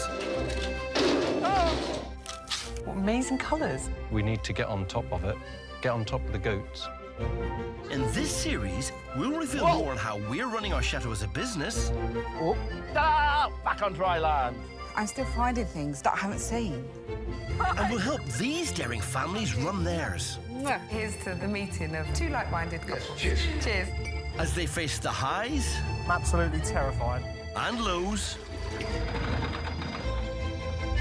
It's extremely expensive. It's financial suicide. Of running these gorgeous buildings as everything from B&Bs to beautiful wedding venues.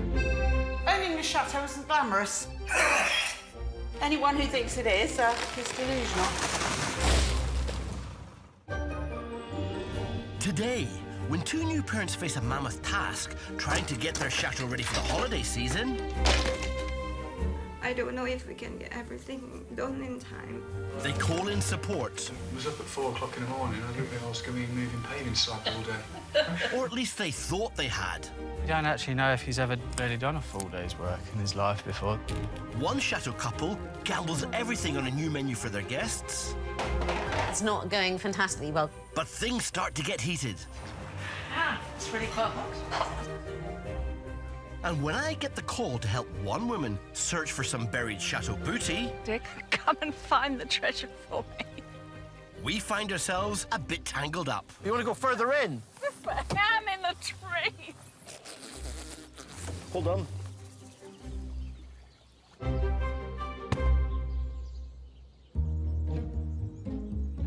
This is the beautiful Chateau de Debinyak.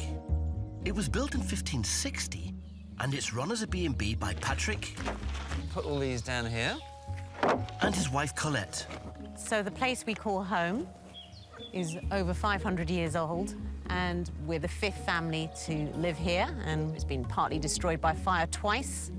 Located in the Limousin region of France, it has 4 suites and a couple of cottages for rent within the massive 36-acre grounds. The grounds that we have here are about the same size as the park I used to take the kids to when we lived in London. Colette loves everything about her chateau, except for one thing, her kitchen.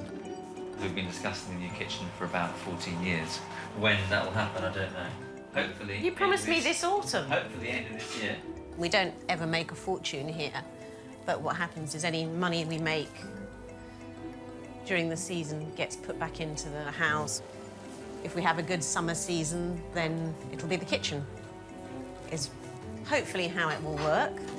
And a new kitchen will make it easier to create the dinners Colette makes for her guests.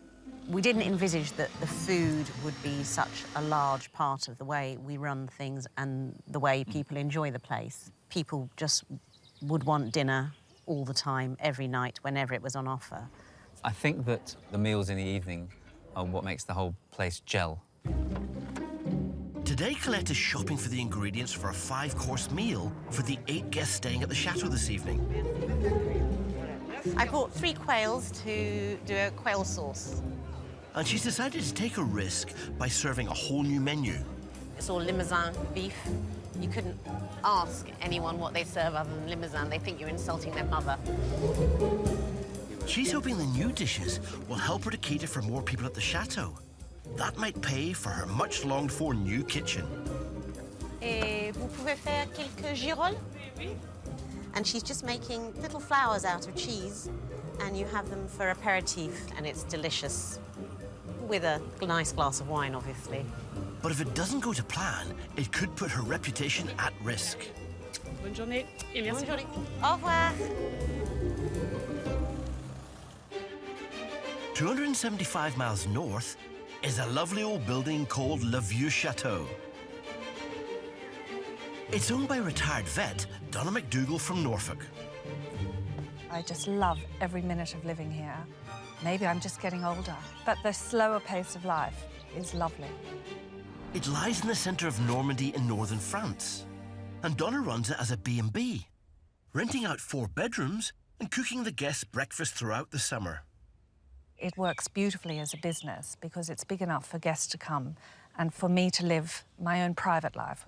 It's great meeting people who come to stay. Last year, Donna received a visit from an elderly gentleman who had lived near the chateau when he was a young man in the 1930s. He told me that it had been used as a private museum for a vast collection of medieval armour that the owner had inherited from his ancestors. I was pretty amazed about this. But that's not all he had seen. He claimed to have been here in the summer of 1940 during the Second World War, when the Nazis seized control of Normandy as they swept across France. But what happened to all that armour? I asked what happened when the Germans arrived, and he proceeded to tell me that rather than let the Germans use it or take it, they put it into 20 wooden crates and hid it in the lake. I wasn't expecting that. He said that he was here when they boxed everything up into about 20 boxes and they put it in the lake. And I stupidly didn't ask where. Shortly after his visit to Donna, the man sadly passed away.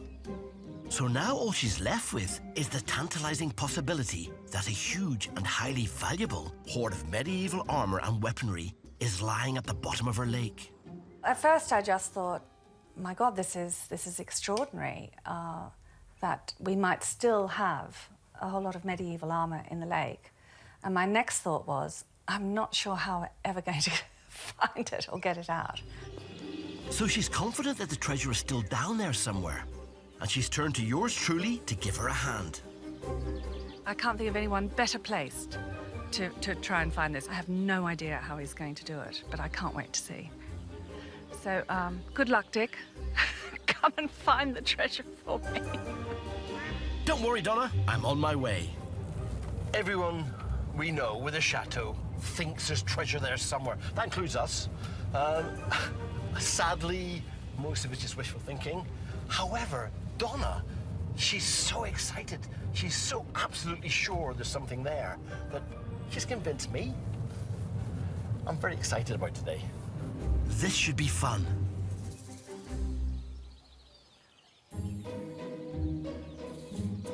This is the splendid Chateau Montiel.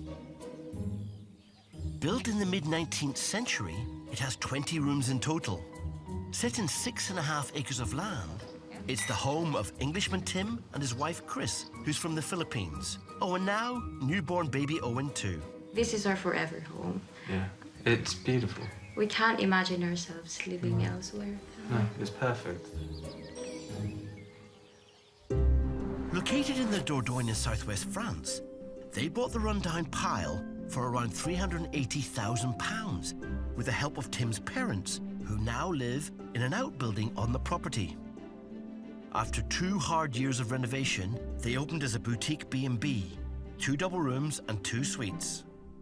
But they're not making any profit, and so this year they need to expand. Our main tasks at the moment are completely renovating the attic space to create a new family suite.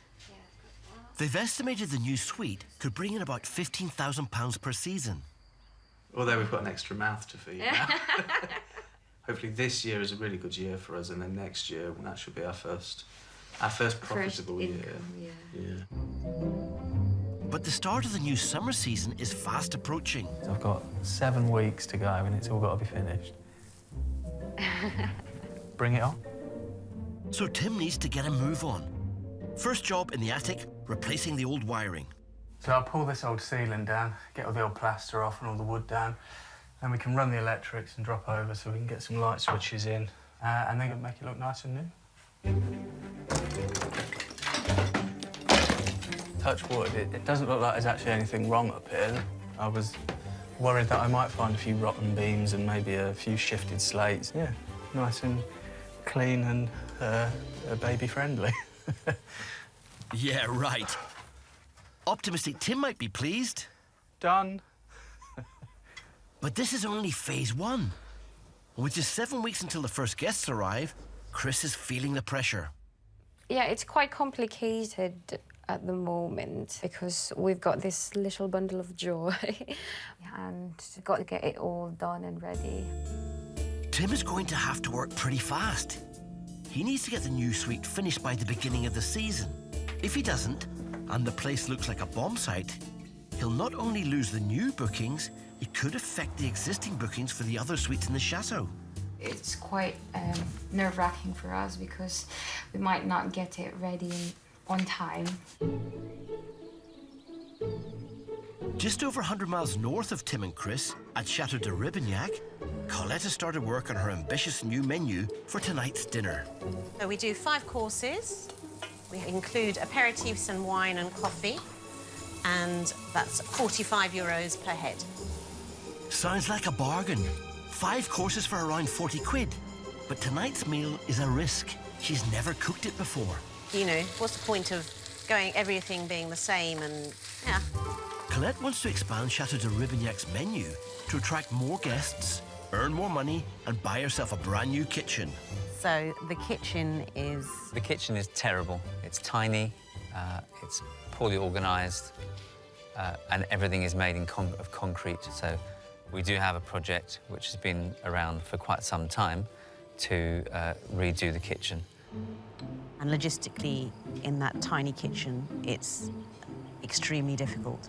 I think even if it wasn't in a tiny kitchen, logistically, it's quite challenging. So, yes, I do feel a lot of pressure. Come on, come on. She's been cooking for about 3 hours. There's just 2 hours until aperitifs are served. So the menu tonight is, for snacks, we're doing the girole that we got from the cheese lady. Then I'll probably do a baked camembert. And then for the starter, we've got pasta with quail's egg sauce. For the small course, spinach and creme fraiche and a quail's egg. For the main, there's a beef daube, so it's a very country beef casserole. And then, obviously, cheese. And then, last but not least, the berry mousse cake. So far, everything has gone to plan. Sometimes I get stressed when I get behind. But when running a chateau business at the same time as being head chef, there's always distractions, and today is no different. OK, well, thank you. We'll look forward to meeting you on Monday. And then there are Colette's 2 children to look after. Agnes... Can you stop leaving tissues all over the place in this, please? And Gilberto. Oh! Get sick of your own. Colette needs to stay focused if she wants to finish the dinner on time. Back in Normandy at Le Vieux Chateau, Donna's convinced that there's a hoard of treasure lurking somewhere at the bottom of her lake. Hopefully, somewhere along here are 20 boxes of pristine medieval armour, I hope.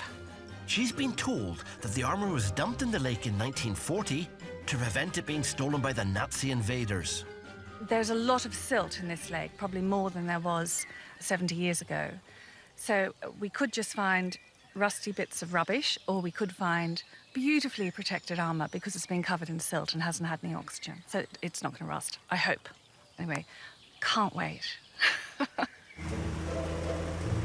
I've come to help her look for it, and I've brought my little boat because I've got a sneaky feeling we're going to need it.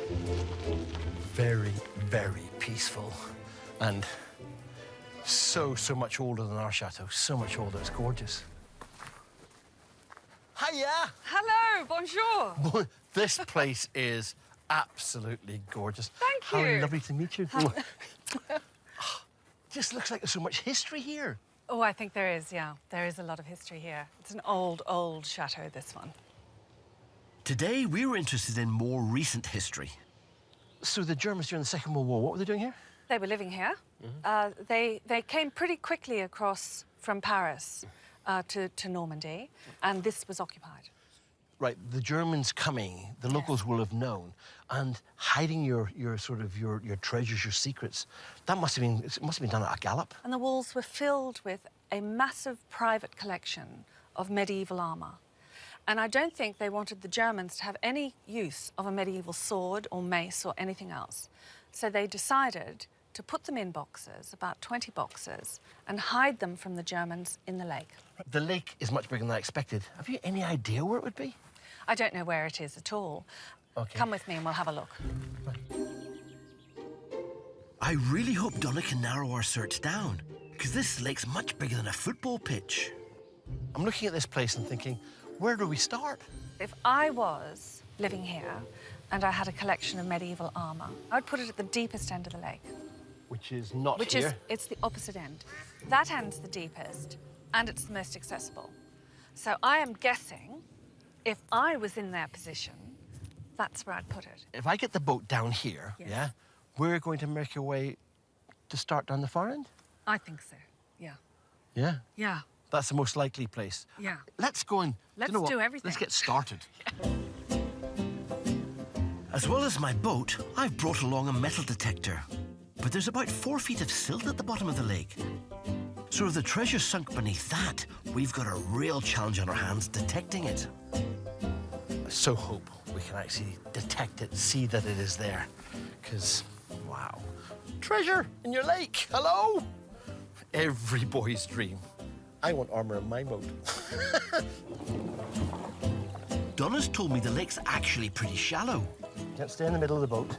Even at its deepest, it's not much more than 1 metre deep. It's not going to sink, is it, with me at this top Well, that's end? why I put you on. I'm quite heavy. Yeah.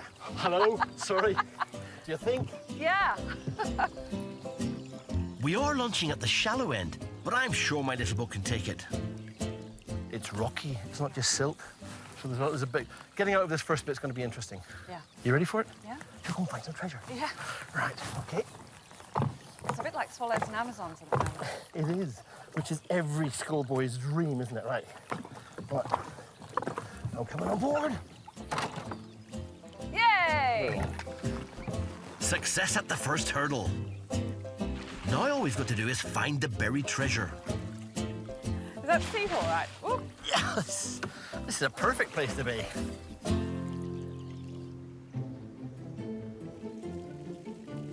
At Chateau de Debinyak, it's now just 2 hours before Colette needs to serve the first course of our brand new 5-course menu. It's not going fantastically well. It's part of a plan to expand her culinary repertoire and increase the reputation of Chateau de Debinyak as a location for fine dining. But it comes with a risk. Well, I think you're only as good as the meal that you've just cooked. So that's a lot of pressure on me. It's a difficult enough task, even without the distractions. Ooh, really? It's huge. Is Daddy going to get rid of it for you now? Son Gilberto has come in with a tick under his armpit. They're outdoors all the time, so... Ticks aren't very pleasant and can carry Lyme's disease. They need to be removed carefully without leaving any bits behind. Luckily, Dad Patrick knows what to do. Okay, Roberto's coming here, though. You'll need to sit at the end of the table where there's some light, okay? It's a country thing, but they are kind of disgusting. Oh, I can see his legs.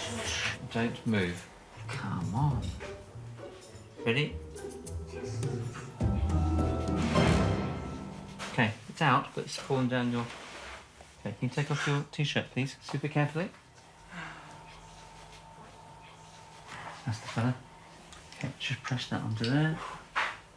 Okay, just hold it onto there. Crisis over, Colette can focus on the dinner. But it's June here. Temperatures regularly hit the 30s. And as service looms, temperatures are rising in the kitchen. In the summer, it gets horrendously hot. I spend most of my working, well, my breathing hours here, so it's horrible to be in when it's really beautiful outside. At least Colette and Patrick have some help today from Elliot, a friend of the family. So I guess we better get cracking then. Patrick goes out to smooze the guests. And after checking everything is on course... Everything, unless I've forgotten anything, is more or less ready. He's joined by Colette. Bonsoir. Have we all said cheers, by the way? Cheers and welcome to the newcomers. Cheers. Cheers, everybody. We are in Loire Valley because my husband is from Loire Valley. I'm from Hungary. I'm from Budapest. Do you want to just pass those around, darling? Little Gilberto serves the canapes. They're called girolles. They're girolles. They're basically cheese. And they stick like a corkscrew in it. And they turn it and it just takes tiny shade ones. Then it's time for a baked camembert. It's just so hot, I can't touch it. But Patrick can't get it open. Yeah, I think I gave him a bit of a hospital pass there, opening up. Anyone who can open it gets a prize. Is it cheese, the prize? Yeah, it's cheese. Oh, well done. Phew. While the guests enjoy their camembert, Colette and Patrick set up for dinner. Colette wants it to be perfect. Could you get the shell plates for me, please?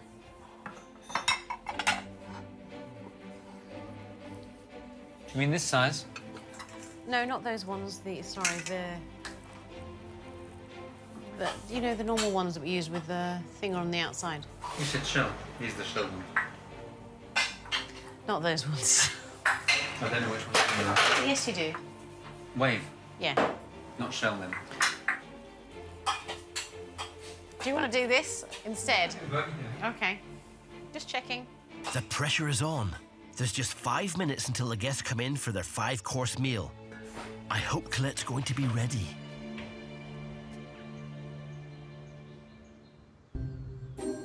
Back in the Dordogne, Chris is busy looking after newborn Owen as Tim tries to turn their attic into a luxury 2-bedroom suite. The bedrooms need finishing off and a new bathroom installing, but they're used to the hard graft. Well, we inherited a very, very, very run-down, tired, worn-out building. The central heating system needed to be replaced. Plenty of walls and ceilings needed to be ripped out. Plumbing. Yeah, everything. You name it. We've spent about 2014. 100,000 to Yeah. renovate the house. But now we've got to reinvest whatever we make to continue the renovations. The pot is empty and we've got to make money to spend money. I know exactly how tough it is juggling children and building work. But throw a newborn into the mix and the job's even more of a challenge. Chris is obviously frustrated that she can't help out with any physical work while she's recovering from baby Owen's early arrival. I'm really happy that he's here, but I'm also heartbroken that I can't do anything in the house. This includes the gardening and vegetable patch, which are Chris's passions. Hey, the rabbits got into that one. Yeah, I don't know if it's the rabbits or the chickens. But it's more than just a hobby. The vegetable patch plays a crucial role in keeping down some of the running costs of the B&B. We offer dinner 2 or 3 times a week. Everything that we grow goes into that. Tomatoes, melons, pumpkins, courgettes, and it goes a huge way into keeping the costs down. But also, it tastes so much better as well. Chris may have had to, very reluctantly, hand over the gardening gloves to Tim, but she's still the boss. Where are you going to put the tomatoes? Get them in here. Oh, you need to work it first. Yeah, I've got to get the weeds out, I know, get some composting. Whenever he does something that is not on my plan, it does irritate me a lot. I thought instead of having 3 in each of these, we could put 4 in each of these. Why and is just that? Bunch them up a bit. No, I just put 3.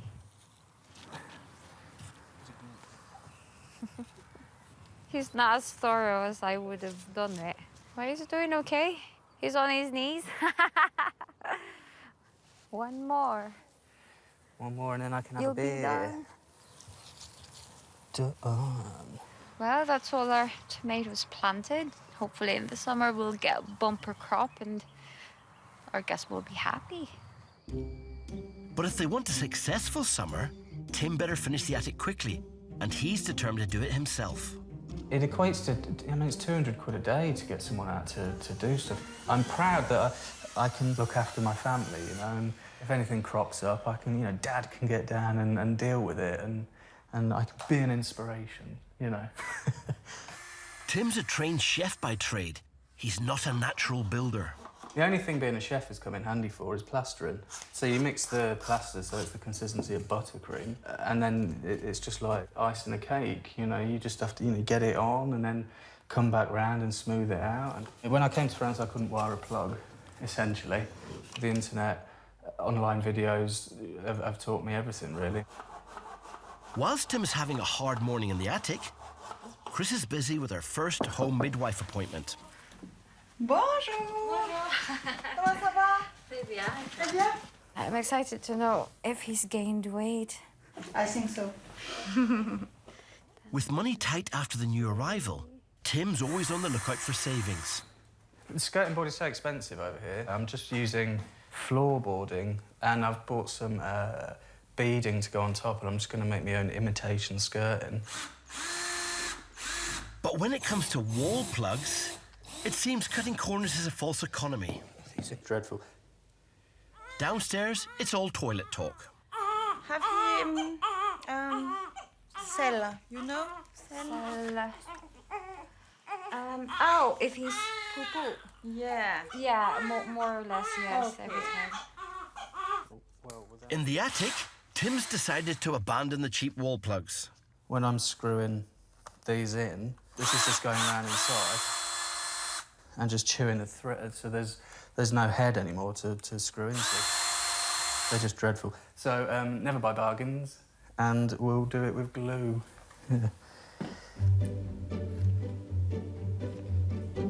Working single-handedly and having to teach himself as he goes means even a simple task like skirting can take double the time. Time Tim hasn't got. This room, I reckon we've got another week, and then that's this one done, which means I've got 6 weeks left to do the bathroom, corridor, other bedroom. Yeah, a lot of work. I think Tim's optimism is starting to waver, and Chris is in no doubt about the challenge ahead. It's really heartbreaking because I don't know if we can get everything done in time. We want to be able to earn enough income so that we can support our little family. Facing such a huge challenge and all the constant demands of a newborn, Tim realises he needs some help.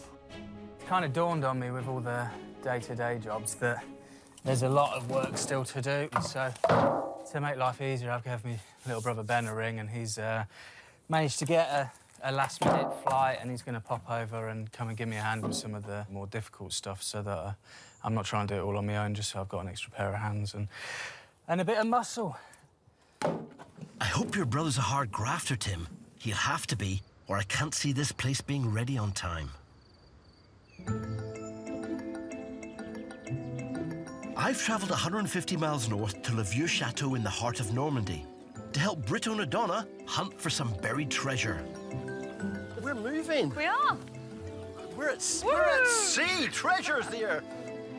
She's been told that during the Second World War, a hoard of medieval armour was hidden from the Nazis in this lake. How deep is it here? It's about 1 metre. Okay, in fact, yeah, I just about touched the top of the silt. I think we should start here. I've never used one of these things before, so... Why don't you put them on? Okay. Put on the... Yep. Good. We'll do sign language. Take control of the probe. Okay. And your hand goes over the top. Ah. It's beeping. Oh. That's the battery check. Uh-huh. For our best shot at finding the treasure, Donna needs to keep the end of the metal detector resting on top of the 4-foot-thick layer of silt at the bottom of the lake. Right, so you're resting on the silt? Yes. I'm going to start trawling now. I'm going to start moving. We'll go over this way to begin with, because this is the area we're interested in. I'm keen to check as wide an area of the lake as possible, but Donna's convinced the treasure would have been dumped over by the shoreline. I mean, they wouldn't have got it out here. True. They wouldn't. I'm sure they wouldn't have put it in boats and put it here. Let's search. We're going to work our way in there, okay? All right, so I just keep this Yeah, in. keep it in the water. Keep it in the water now, and you're listening for your beep. We're going into the trees, near the edge. I just hope she doesn't want to go in too close, or we're going to get a face full of tree branch. Here we go. Right, anything at all? No. Still nothing? No. Do you know, I think we need to go in here. Sorry? I think we need to go in here. You want us to go in closer? Yeah, please. Okay, absolutely. Whatever you say, Donna, you're the boss. Are you swinging it around? What? No, there's nothing. It's just all the trees. You got me all excited there. No, nothing yet. Now we're really in a pickle. Well, this is We're interesting. very close to the edge here. Yep. Maybe we need to just go down there further. Just go sideways through Please, the trees. sir. Go sideways through the trees. Right. I am in the trees. Right. Never mind the trees, keep scanning. We're finding treasure. Dick, can you go this way a little bit? Yes. Which way? You want to go This further way. in? This way. We're in. Yeah. Hold on. Oh! What do you mean, oh? Oh's a bad noise. No, it's the trees. Oh. Oh, I thought we should go in the water. Oh. Yeah. I wonder if the people who dumped it here had as much trouble as we're having. I think this is the area they would have put it because it's the most convenient area. It's the deepest part of the lake and it's the most convenient area from the house. Donna's logic makes perfect sense, but we're just not getting any readings over here at all.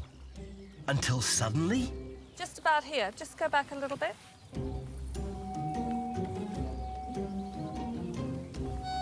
There. I've got a noise here. What? I've got a noise here. At Chateau de Debinyak, it's 8 p.m.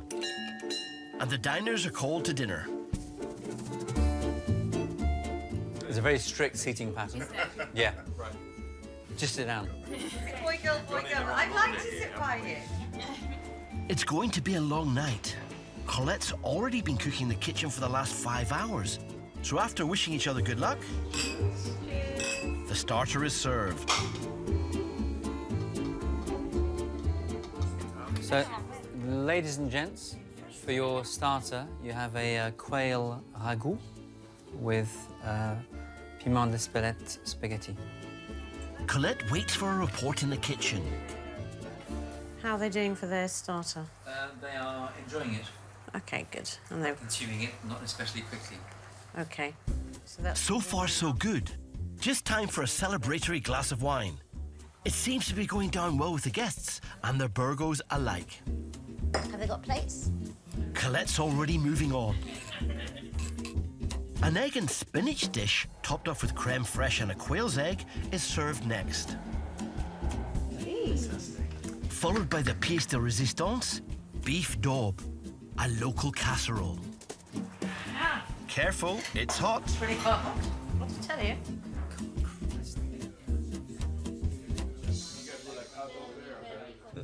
The dinner is in its closing stages. There are just 2 courses left. It's that cheesy time of evening.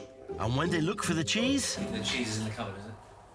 I didn't. no one can remember where it is. I know nothing. Will this dinner fall apart at the final hurdle?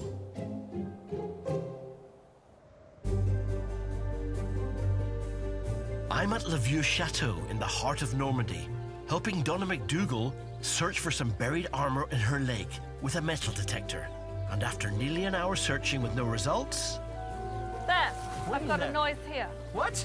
I've got a noise here. Come You've got back. a noise? Yeah. Now this is promising. There. Dick, can you just come a little bit forward? Of course I can. There. A definite noise. You've got a just definite here. noise? Yeah. Come a little bit. There. Oh! Ah, come forward. Come forward. I'm in the middle of a tree. What do we So go? what? Oh, I'm my oar. Don't lose this position. Right here. That's it. That's it. Right there. Hold on. Look. I'm coming in. Oh. I don't want to lose this position. Quick, Dick, Well, put find that it on. again. Hold on, you find it in the hole. Put that. Ah! Turn it. No, you need to put these on. Okay. Move it around. There. Yep. Hold on. Hold it there. Don't stick a stick in, girl. Stick a stick in. It's just here. That's very strong. That's definitely something, isn't it? Oh, yeah. Well, make sure that stick doesn't move. It's exciting for sure, but that's just one small spot.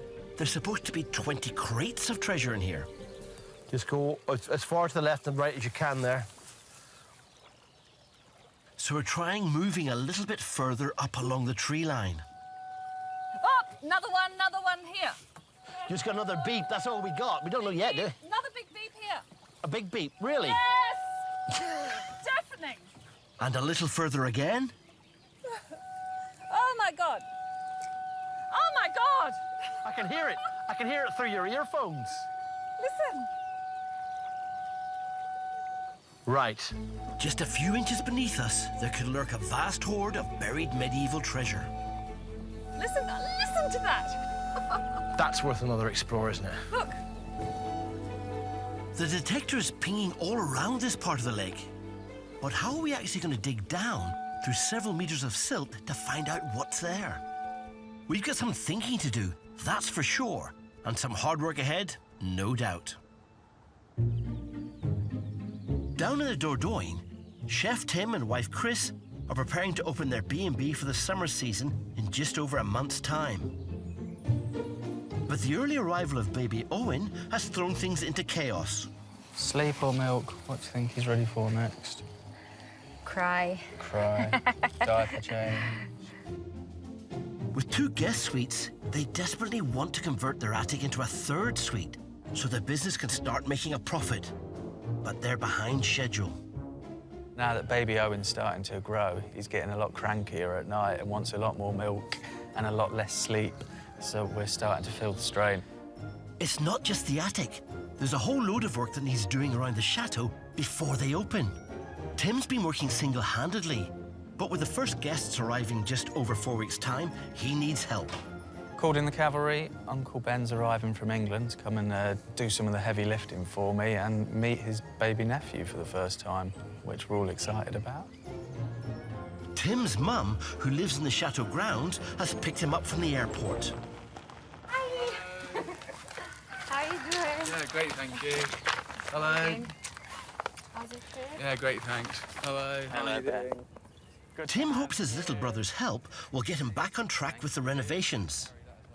But I think his new nephew might be a bit of a distraction. Oh. Your first little nephew, look eh? at him. With all his hair. Yeah, He's wow. got loads of hair. He's going to hasn't he? avoid the family curse. Chris, he's wriggling too much. You might need to take him back. Would you all like to come inside? Come on, Mum. Come and sit yourself down. Do you want a cup of tea? So what jobs do you want me to do? We've got to move all the paving slabs in front of the barn and lay a terrace. I was up at 4 o'clock in the morning. I didn't realise I was going to be moving paving slab all day. I was planning on going canoeing and seeing my nephew whilst I was here.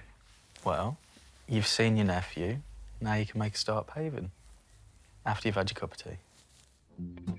The paving is for an all-new patio that will replace the existing tired terrace. A big job, so Dad Rob's been roped in too. I've decided that I'm more suited to the skilled part of the work, so I'm going to be laying the pavers and they're going to be doing the donkey's work for me and bringing it round. You finished your tea? Yeah. You ready to go? Not really. Do you want to borrow my hat? Definitely not. Let's go. Before, it was just gravel, but the furniture we've got, the legs just sort of sink into it, and it's a bit rough. Luckily, I managed to find a guy locally that decided to get rid of his pool and had taken up all his paving, and all for, I don't know, 300 quid or whatever, you know. He got himself a real bargain there. Brand new, these paving slabs could have cost £1,500 to cover a patio this size. How did you learn to do this? On the internet. Yeah, I was going to say, it doesn't actually look like you know what you're doing, to be honest. Don't people have to eat their dinners off it, though?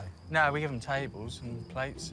Oh, very funny, yeah. But my point is, if it's not level, like, peas are going to go rolling everywhere, aren't they? Yeah, but it can't be perfectly level because the water's got to be able to run away from the house. And because we get such heavy rain, it's got to be a 25mm drop every 1.5 metres, apparently. One of the last jobs is to sweep loose sand between the slabs. This is essential to help secure the paving and stop it moving sideways. Well, it's one more skill you've learned. It's not really a skill, sweeping.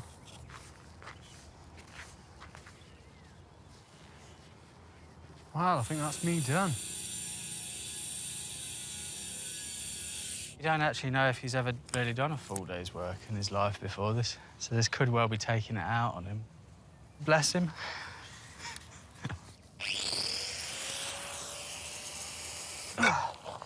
With any luck, the last one.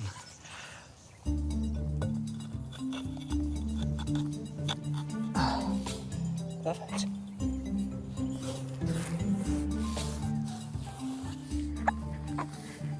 That's really nice.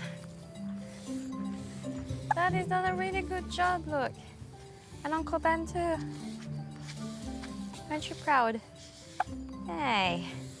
I'm actually really happy with it. Yeah. And another skill half mastered.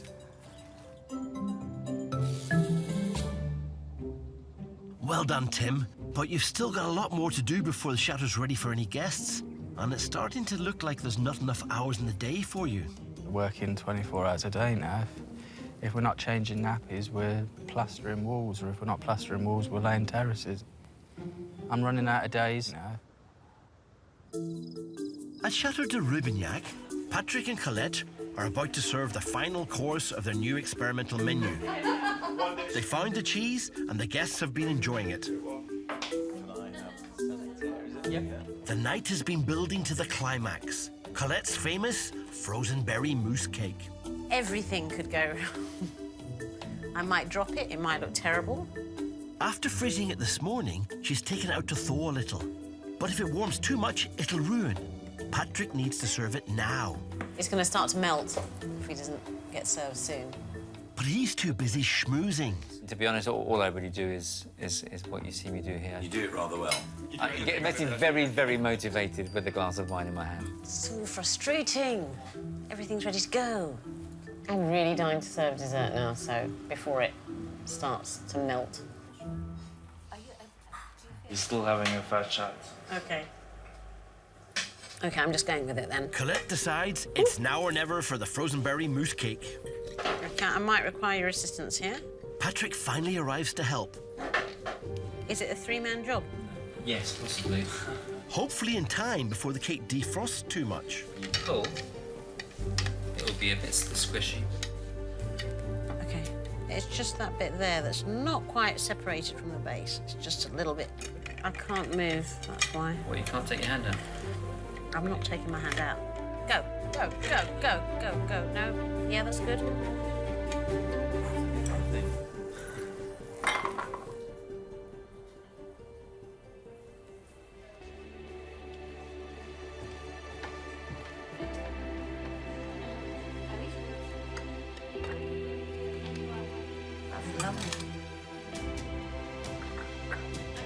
After 8 hours of cooking, it's all over.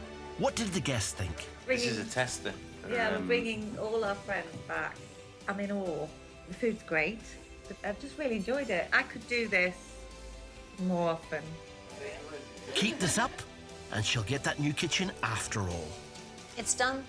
It's just great when an evening goes well and people are happy and they've eaten well and they get on together and all that stuff. So that's great. Even though you've got to get up for breakfast the next morning. That's not so great, but you know.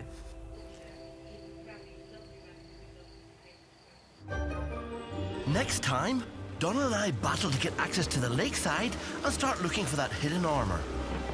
That's one way to get the tree down.